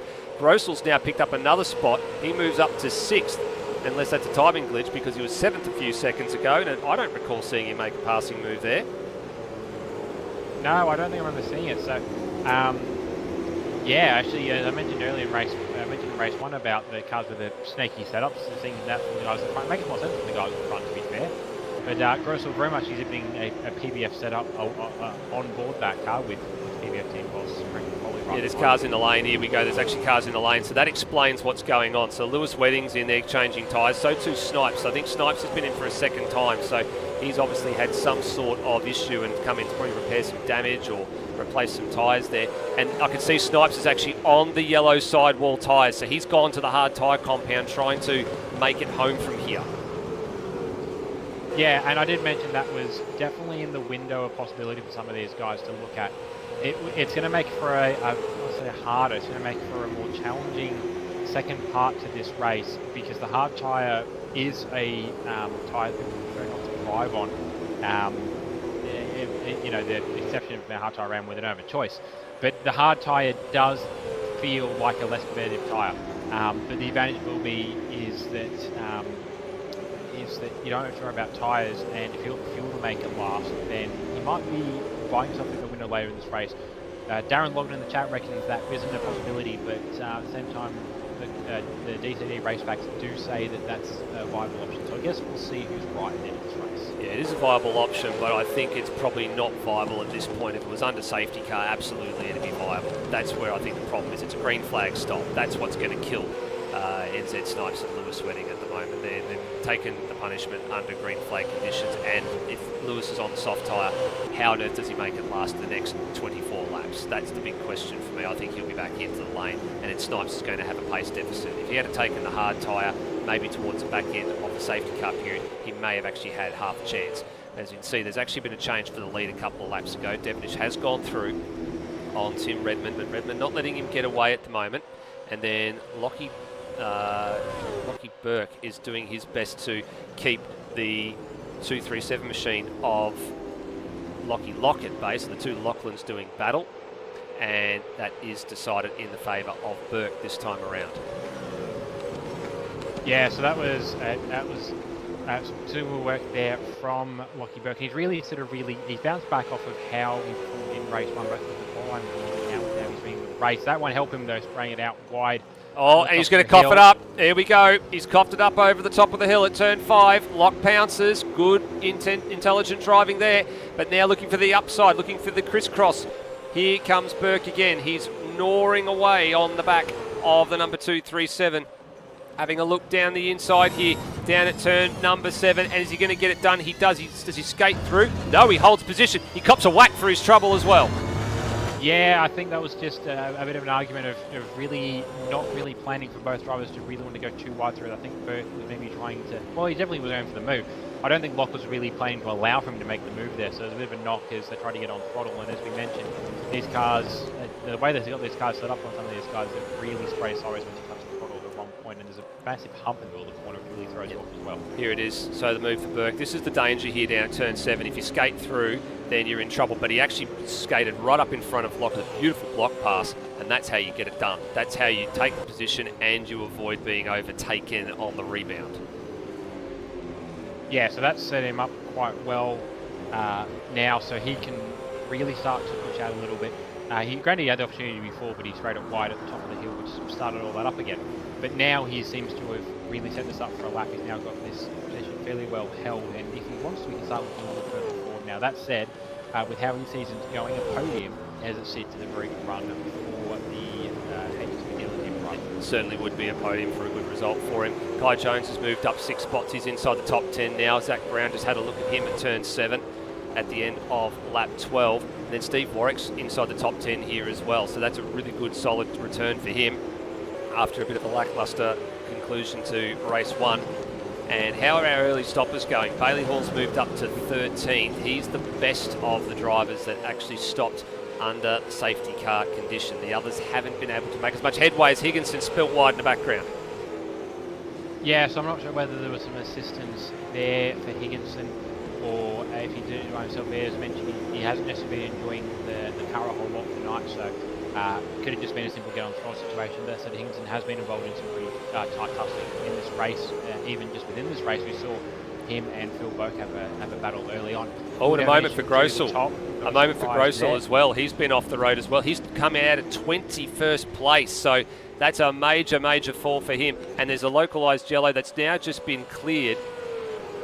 Grossel, what happened to him? Oh, he's dropped it all on his own. He's dropped it all on his own while chasing, was it John McDonald that was in the Brunswick car? Yeah, it was. And he just lost it all on his own. That's just on throttle too early. And then look at that, just having to do donuts and just getting absolutely freight trained by the field. Even Higginson, who'd had the off-track moment a few moments ago, even he got past. Yeah, so it's a bit of a surprise there. Yeah, and Higginson as well. It looked like with where he's at, probably just on throttle and yeah, just on throttle too early with tyres were a little bit past it. I can present some good news though out of all this.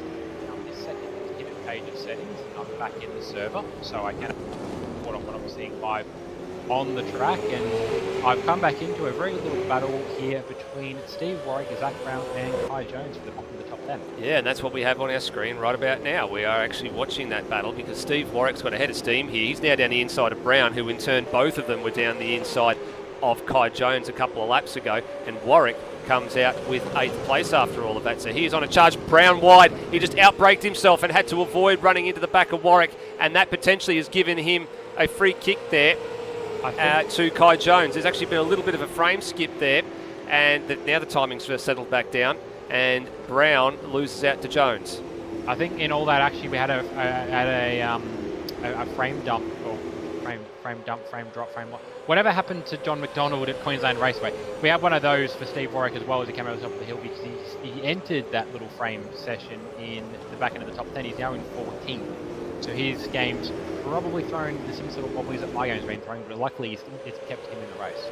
Yeah, it certainly has. Now, Lockie Locks managed to make his way through to 3rd place on Lockie Burke finally, and break Burke's back, because now here comes Noah Turra. He's now starting to apply pressure to the back of the 244 Fuchs HSP dealer team Commodore.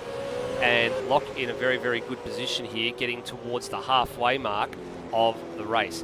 Now, with the safety car intervention, if you're a race leader, when do you pit? How long can you extend these tyres for? You can realistically, you're probably pushing out a lap or two. That said, we do know how strong the undercut was in race 1. Granted, that was only by a lap or two. You don't want to go too hard on the undercut because then you put yourself in trouble in the back end of the later stint. I wish I could remember which one of the two Tim Redmond was, whether he was over and under a couple of guys, so he was racing compared to with his tyre life. But at the same time, I think part of Tim's pace was just a will to be quick, rather than where the tyres or the car itself were at. Local yellows up here. Someone's off the track as well in the first thing. Oh, it's Higginson. We just saw him in the front of shot there. He'd gone off and into the wall, so he'd gone straight on at turn number 4, and I think he may have given up the ghost. I don't know if he rejoined the circuit there. No, he has rejoined the back of the train, so he is going to be picking up some helpful points. And I was going to talk about Spiky Showdown at some point in the points, but I missed a chance. We'll talk about that probably in the Discord. But yeah, that helps as well. But no, it's not been a good night for Higginson, and it just gets to pile on for him. No, it does. And what's keeping the pile on here as well is Redmond is losing a couple of tenths a lap to Will Devonish, about 0.2 of a second per lap on average. And that margin's now getting out to 2.2, 2.3 seconds. However, Redmond did have a strong back half of race number 2 when he was charging through the field to recover from being off the circuit and then eventually finish 2nd overall. So for Redmond, can he do anything in the next little bit? Another yellow flag, another car off the circuit down here somewhere. I think Higgins. Yeah, Higginson again. I imagine he's picked up a puncture. He's now missing a bonnet, so I think he's picked up a puncture. Sprayed it wise as a result, clapped the wall, and now has more damage, probably some steering damage as well. Yeah, and he's trying to limp back. He is going to try and limp back. Okay, so that's some honourable in that. So yeah, he will be able to get back in the pit lane and be a few laps down, but he will be able to still. Now, if I was Higginson, I would find the earliest possible opportunity to get to the alternate pit lane, if possible, and come in from there. I mean, it's a safety issue. He is safe to do so. There goes another one of the boards. And he is desperately trying to find a bit of room here. But unfortunately for him, he's being absolutely freight trained. And from here, I think he might have to just give up the ghost, or he might have to find a spot to get across. And it's a really difficult prospect. Can he make it across? He does. That's what I was aiming for, just to find that alternate pit lane entry and get it done, because it's a safety issue for the car. They will allow you to come in. Yeah, and it's a separate counterpoint as to why we don't use this in general. But yeah, definitely for this usage, because we're going to have the tarmac there. He's trying to go around the cone. That's an interesting choice. And now pit stop. And now pit stops are starting to happen. Yeah, so we got Ben Hall and Zach Brown in from Bailey. Bailey? Bailey, yeah. It is Bailey, yeah. Bailey Hall. Now, Bailey Hall also stopped under the safety car as well. So he's been in for a second time, and he's actually leaving the lane at the same time as Zach Brown. We've had that was a similar situation to what we saw between a couple of cars at Queensland Raceway, actually, as it turned out. They You guys are a little lucky they were close to the pit lane exit to begin with, and the pit lane exit also comes wide enough that they could decide to swap all over positions at the exit pit lane. Yeah, that's right, because there was a bit of an issue at Queensland Raceway, and precedence actually should go to the car that's in the fast lane first. So that's how that was decided at the pit exit there, and these two continue their battle on. Now, there is a few positions changing hands here. It looks like Will Devonish is still out, so too is Redmond, but the cars that were between Foley and Redmond, which happened to be, I think it was Burke and Lockie Lock, have both come in, and they have taken service, and they're leaving the lane. Actually, they have left the lane, and they've actually caught traffic. So for Lockie Lock, this is crucial for him. He's actually stuck behind Brapp, and he's stuck behind Thrower on the road. Now, these guys are actually, Brapp is not a lap down. He is on the lead lap. So this is actually for position. So Brapp doesn't have to concede here, but this is going to be potentially a bit of a sore point for Lock. He potentially could lose a position here to the car that was chasing him of Lockie Burke if things are not careful. Yeah, that's it. He has managed to get it pretty easily. Cheese is off the background as well. He's gone a lap down in all of this as well. Yep. But pretty good, pretty smooth process there for Lockie Lock. The next person we have to worry about is Pete Thrower. Actually, we've just worked it out too, because Burke actually must have had a longer stop because he's actually lost ground. So they actually, I worked out, they didn't come in on different laps. They've come in on the same lap, and Burke has lost out big time. So that margin has exploded. So that's actually not a change of position. So Locke is actually in the clear here, and he's got margin. So when this all shakes out, Locke should be third on the road, and by a comfortable margin. I reckon what possibly happened is that we've seen, I did see, I think there's Noah Tara in the pit lane behind him, or it might have been his teammate. Anyway, so when I see a recars, which seemed, I think, pit near him, I'm going to guess maybe that's related to why we're seeing such a drop off for Lockie Burke in the pit lane. Well, we've got the race leaders have been in as well. Phil Boak peels in from what is currently second on the road. Turmo goes around again, so that'll cycle the field. And you can see Will Devon is just in the background there as well. So Egmanis is going to fall well into the clutches of the chasing pack when he eventually comes in for his stop. Effective race leader is still, of course, Will Devonish from Tim Redmond. And then we wait to see who actually is emerging in third place. We expect it to be Lockie Lock, as a number of drivers are still continuing to stream in for stops. There's Steve Warwick. He's going to go past Phil Boak. A nice little change over there. Fastest lap of the race for Brendan Ross, so he's just been in for a stop as well. Yeah, so they're starting to come up. Bailey Hall previously holding fastest lap of the race, so really showing where these fresh stops are coming into for these guys. And pushing a little later means they're actually running slightly lighter fuel loads when they're at the peak of their tyre, which means that if the track is rubbered up exactly the same, they should actually be going a little bit quicker than they were going in race 1. But that'll be down to really the guys at the front for a Tim Redmond or a Will Devonish to determine whether the pace is there at the track. So Locke currently is fourth on the road according to this, but of course the only driver that we're waiting on to see is Turmo, who needs to stop, and he's in the lane right now. So he's actually just coming into his pit bay now, so he's going to fall well back into the field. So Locke comfortably in third, and he doesn't need to really turn the wick up or anything here. He's actually got good margin over who we expect to be in fourth place overall once Brapp takes his stop, which will be, it's actually Brent Foley by the looks of things. Yes, Foley has actually managed to jump Lockie Burke through the stop sequence. So there's another change of position for Locke. So Foley now up to fourth place, and what would be his best finishing result for some time if he can hold it together. Absolutely, yeah, that's a really strong result, and he's only at the advantage here of Brapp, who's still setting up to pit. Fairly soon, got a yellow flag just popped up for a second. I'm not sure whether it's Higginson again parked who was on the way down towards the bowl.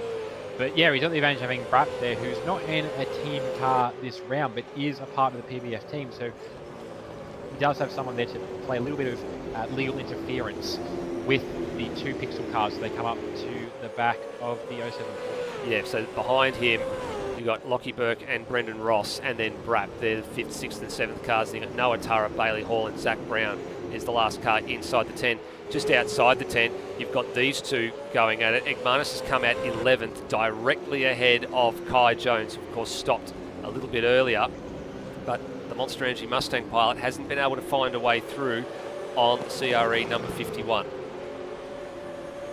Yeah, and it's interesting just with how far Turno's fallen as a result of when that stuff came in. Oh no, Tara, penalty, track violations, drive-through penalty. Has to be a track violation. He's not in pit lane. he would have been, he's running 8th on the road at the moment, and he will tour the lane. That will promote Igmanus to 10th.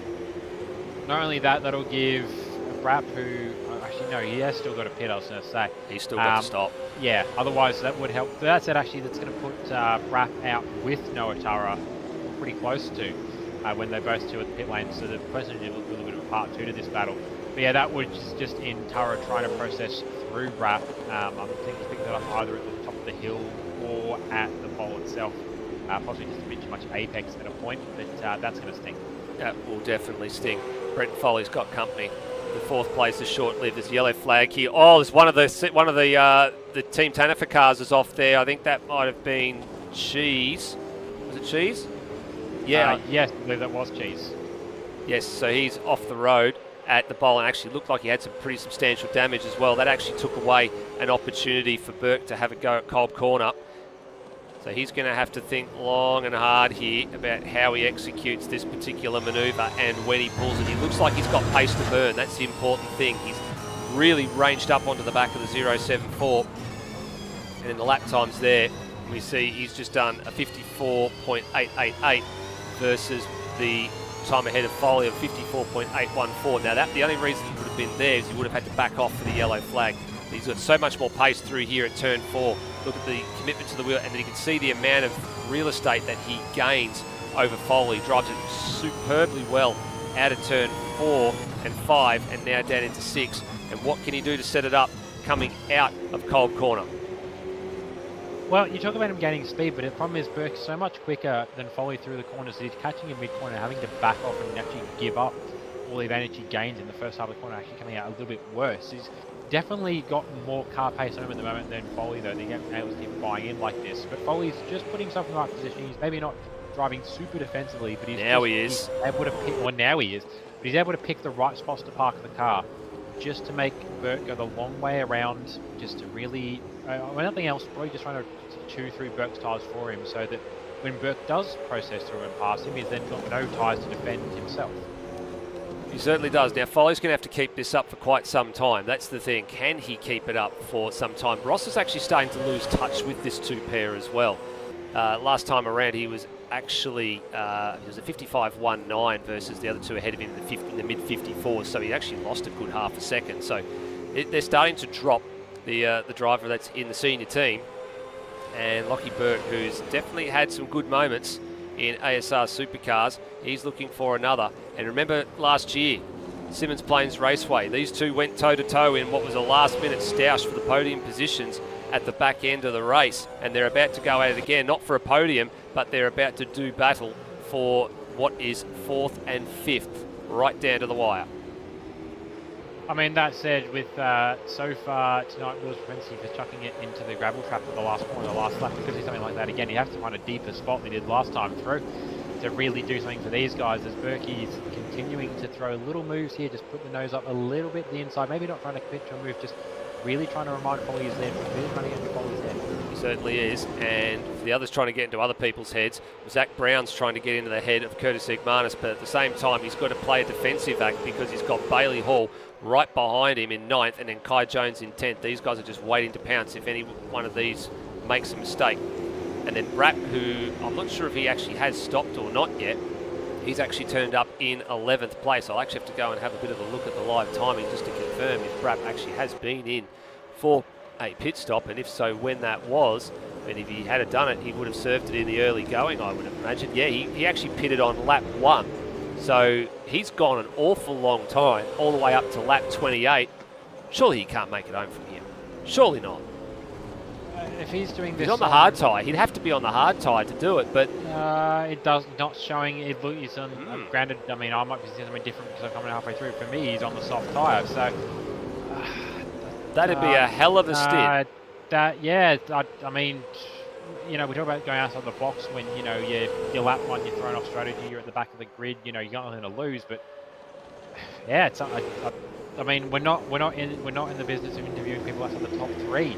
on these race format nights, but I wish I was, because I'd love Actually, I can see it here. It looks like he is on the hard tyre, actually. I can just see some fractions of yellow starting to emerge from the sidewall. Yep, that's the yellow tyre. He's on the hard, so he has stopped. He's trying to get to the end here, and he's vulnerable to Rutledge down the inside at the final corner, who's on the soft tyre, and that's the advantage of the soft tyre right there. Well, yeah, if that's the case, then that'll be it. There we go. Suspicion finally confirmed. Took us a little while to work it out, so apologies to Brett, but we should have paid a bit more attention to that a bit early on, and he is indeed on the hard tyre, so now he's vulnerable to the likes of Bailey Hall. He's vulnerable to Daniel Cox as well, so his race is going to start to sink a bit like a stone over the course of the next couple of laps as they're all lining up to pass him. Look at him. There they all are.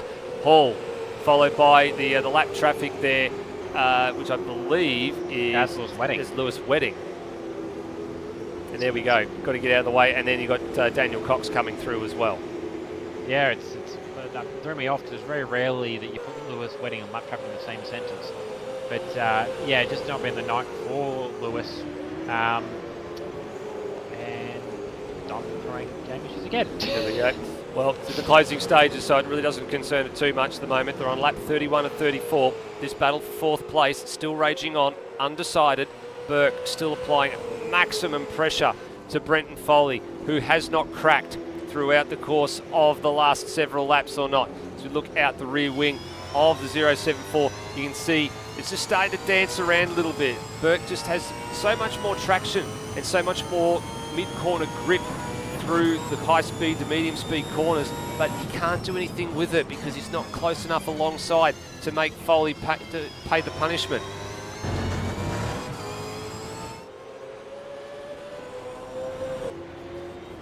So Ross has now started to emerge back into this battle. He's started to make some headway as the two ahead fight. He's actually on par lap time with them that time around. So he gained a little bit, but he sort of has hit a bit of a brick wall at the moment.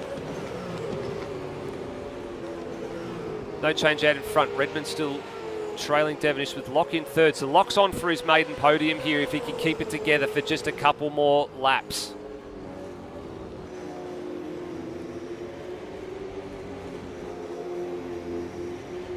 I think Rody actually, it looks like he's actually disappeared from our screens at the moment, still having a few dramas trying to get back in. So unfortunately, it's right. Unfortunately for us, it's still a little way to go. Kai Jones has moved his way up into 8th, so he's finally broken the back of Zach Brown. So for him, a top 10 on debut finally is going to emerge here in the closing laps aboard the Monster Energy Mustang. So that's a great result for him.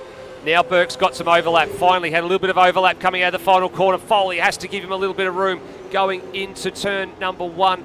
And he does, but then very, very firmly shuts the door as they head towards the conclusion of this race. Just 2 laps to go, Rody. There's not a lot of time left for Burke. No, there isn't. Yeah, with only a lap and a bit worth of racetrack left to go, and there's not many corners here that you can really take advantage of an opportunity to make a move here.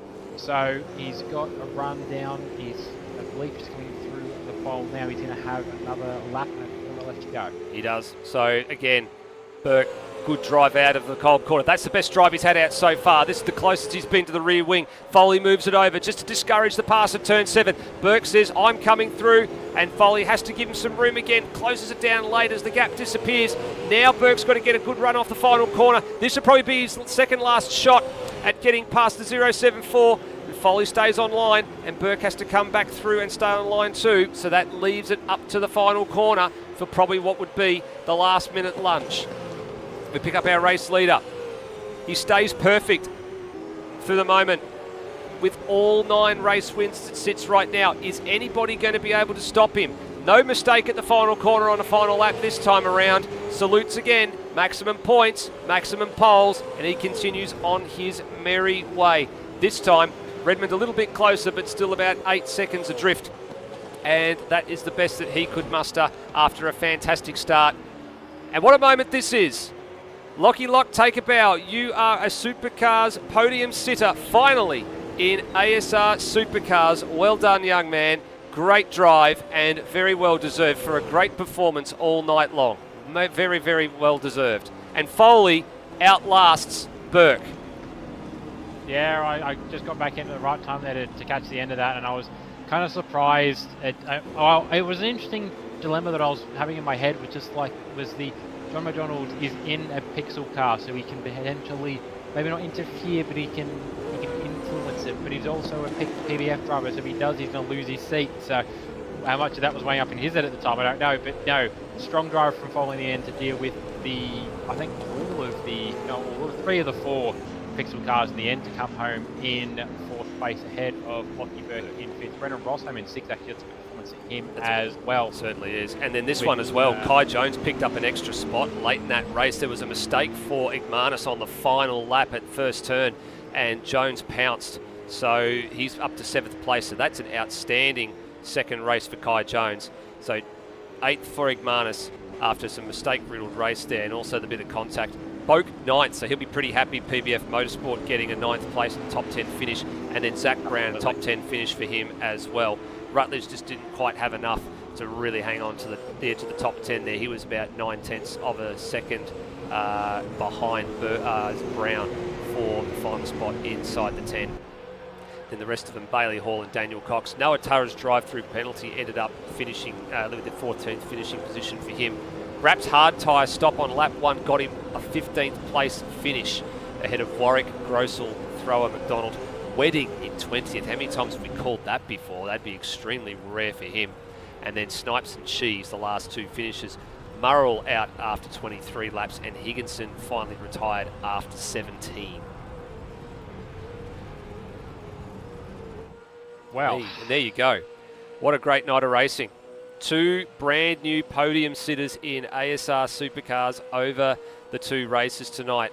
That's a good night. For me, it's fantastic to see 2 new faces up here on the podium. And we're going to be interviewing them in a few moments' time. But I think you can probably agree, Reddy, that's probably one of the best nights of racing we've had for a little while, with some new faces popping up.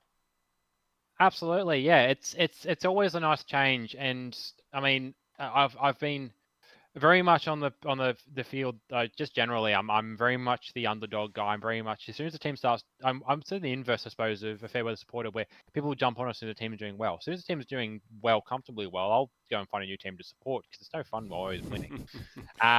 So as much as I'm happy for Will to keep putting in the strides he's doing, and even for Tim, he's still to get that win. He's still the guy with I haven't kept the accurate stats, but at this point I can say, without having a look at the sheet, without having updated it for the last 6 months, Tim is still the guy on the most podiums out to win. He's still going to try and get that one day. But no, it's a nice change to have, in this case, people like Leonard and Lockie Lock pick up podiums, and we've had other guys throughout the season as well. Not by no means Hans Brunswick's first step on the podium, but he's been up there as well.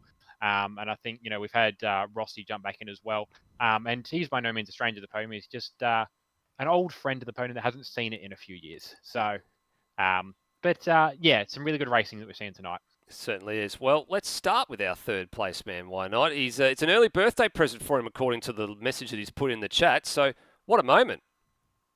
Yeah, so we're going to first have a chat to Lockie Lock. And yeah, as you mentioned, mate, pretty good self-present for yourself with the position you ended up in race 2.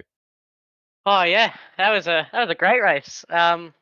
Heaps of fun battling Berkey. I didn't think I was going to get Berkey, and then he made a mistake, and yeah, that was incredible. And I'm 17 tomorrow, so it was a good send off to being 16. This time last year, I don't think I finished the race, so to come back and get a 3rd place is absolutely fantastic.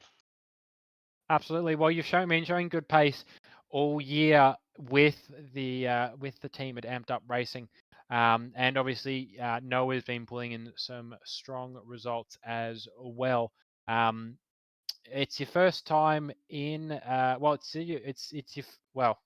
there's a word and then a phrase, and I'm using it all wrong. So I'll go back and start a new thought. But yeah, to come up from winning the title last year in Super 2, to be running as strong as you are already in Supercars, that's going to feel pretty good. It definitely feels really good, and I think the transition has been really well done. Honestly, I didn't think I'd be this high up in the field this early on into the season. But yeah, after the Super 2 Championship win last year, I've definitely got the confidence to be up the front, and I've finally got a car under me. I had a car under me tonight that was absolutely phenomenal, and yeah, gave us the results that we deserved. So Absolutely. Well, great work for you in race 2 there, Lockie. Really helps to add to and build to your season as a whole. We will catch you. Actually, before you go, I will ask, what's your thoughts coming into Watkins? Interesting track. Never been there before, obviously, so it's definitely going to be a learning curve for all of us, I think. But I'm super excited for it. To head to a track outside of Australia is really exciting. Oh, it's outside of Australia and New Zealand, I should say. Yep. But yeah, so I'm super excited, and the liveries that have come out tonight, the liveries everyone's made, absolutely phenomenal work. Everyone's done a great job. And yeah, I can't wait to see them all on track together. It's gonna be very fun. Absolutely. Well, great work tonight, Lockie, and we'll catch you in a few weeks' time. Thank you. Alrighty, moving then up to Timmy Redmond. Another strong result, Timmy. Maybe not quite, maybe still one step short of where you'd really like to be, but all things considered, a very good point at all tonight. Yeah, it's definitely always happy with a podium place. Certainly tonight was very pleasant for us. But I've got to give full credit to the boys because despite some shenanigans on the first couple of laps, they kept their spirits high, and as a team, we had a really good night. So that certainly helped me out as well, keeping a smile on my face as Will drives away from me. Well, we talk about the team, and we'll have an opportunity to talk about how, or we'll take an opportunity to talk about how the Beyond guys have done overall, because you have had after it's been a couple of shaky nights so far this year, but we managed to get all 6 drivers rocking up for tonight's racing. I think we saw Pete in the mix there pretty comfortably. Things maybe not quite going as well for Higginson, but also Bailey Hall having some strong results as well. Yeah, the guys are doing really well. A couple of them haven't really had a chance to do much practice, but they're still putting in some effort on the night, which is really good. And as I said, we're racing around with smiles on our faces, so that's really what it's about, just Exactly. getting out there, a bit of camaraderie and having a bit of fun with it. So obviously we would like to have more points on the board and give the CRE guys a good showing for the what I can't remember the cup's called. What's it called? Sparky Showdown. Sparky Showdown. Like we would love to give it to them a little bit more, but I just don't think that we've had as much practice time as we could to really sort of make a big go out of it. So, but still kind of early days. We've only just done round 4, so we've got the rest of the season to play out and see how that goes too. Absolutely. Well, a strong result for you tonight, Timmy, and as you mentioned, that will set yourself up nicely with the other little championship battles that you're fighting. Lastly, your thoughts going into Watkins Glen? It's going to be a bit of a curveball, I think. I don't know how many people have driven a supercar around that circuit. I've personally done a number of laps, just another series doing things, so I'm fairly familiar with it. So yeah, I guess it will just it'll be one of those. It'll be one of those on the night. How's this going to work type things? I think, and it'll be good fun, of course. Absolutely. Well, great work tonight, Timmy, and we'll catch you in a few weeks' time. Awesome, thanks. And finally, now 9 wins, 9 podiums, definitely 9 podiums, 9 poles, and 9 wins for Will Devonish. Do we have to maybe bring in the social series format of having you start from the back of the grid to spice things up? Yeah, or and chuck some weight on, it might help. But it's admittedly, like anyone that can look at the server can see that I think Cam and I put in collectively 700 laps of practice. So we're both putting in a lot of effort this year, and it's paying off. So I don't want to be cocky about it, but yeah, I'm wanting something that I haven't gotten in ASR this year, and yeah, we're on track to getting it. So yeah, haven't got much to say about that. All right. In Well, terms of the team, yeah, I was going to switch over to your team. Yeah, really proud of everyone's performances. Cam and Coxie, it's probably their best weekend this year. They've had some ups and downs, but probably their best consistent weekend. So happy with that, and having lock up on podium finally. He's showed really strong pace, but yeah, finally getting there. Really proud of him. And yeah, everyone else in the team just chipping in. Yeah, Termo even basically starting from back and still getting to 8th in that last race. So yeah, really proud of everyone's performances tonight. Absolutely. And then I suppose final thoughts for Watkins Glen. Yeah, so I was the one that did some testing there. I've done about 5 laps and determined it was okay to do a supercar race there. But yeah, if anyone that hasn't done it, the first sector in a supercar is absolutely insane. You can go flat from the first turn to the bus stop, but it's on a base setup. It's very much borderline going flat, so it's a lot of fun doing it. And yeah, really looking forward to the races we do there. Alrighty. Well, great work by yourself, Will. And as you mentioned, you're on course for the year. And we'll catch you in a few weeks' time. Thanks, mate. And that has been the Podium Sitters from Race 2.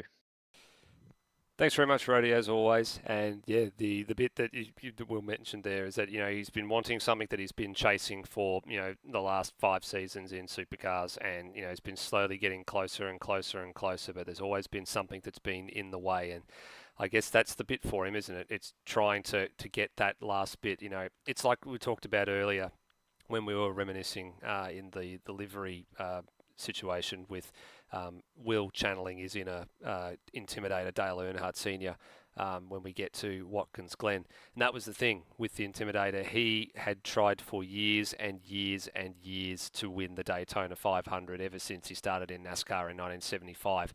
And it took him the better part of 33 years to finally do it, which he eventually cracked it in 1998, just 3 years, unfortunately, before he lost his life at the same circuit. So, you know, Will's in that position. He's been at it for the 5 seasons so far in ASR, and he's been always, for the last 3 or 4 seasons, he's been the bridesmaid. He's never been the one that's been on the top step come the final race and the final lap at the end of the season. And he wants it, and he wants it bad. So that's why the laps are being turned and the practice laps are happening. So a look ahead. There's not much time left. We got the development series round for the Watkins Glen round, which is going to be the week prior to Supercars, as it always is, in 2 weeks' time. That's on the 23rd of June. And then we get to the 30th of June, and the race format's still being worked out. There's rumours it might be 2 races. There's rumours it might be 3 races. We're not quite sure what's going on yet, but we will let you know when we eventually find out for ourselves. So until next time, I guess the CRE boys want to give you a simple message, and that's see you at the Glen. Until next time, bye everybody, drive safe, and please look out for each other. See you soon.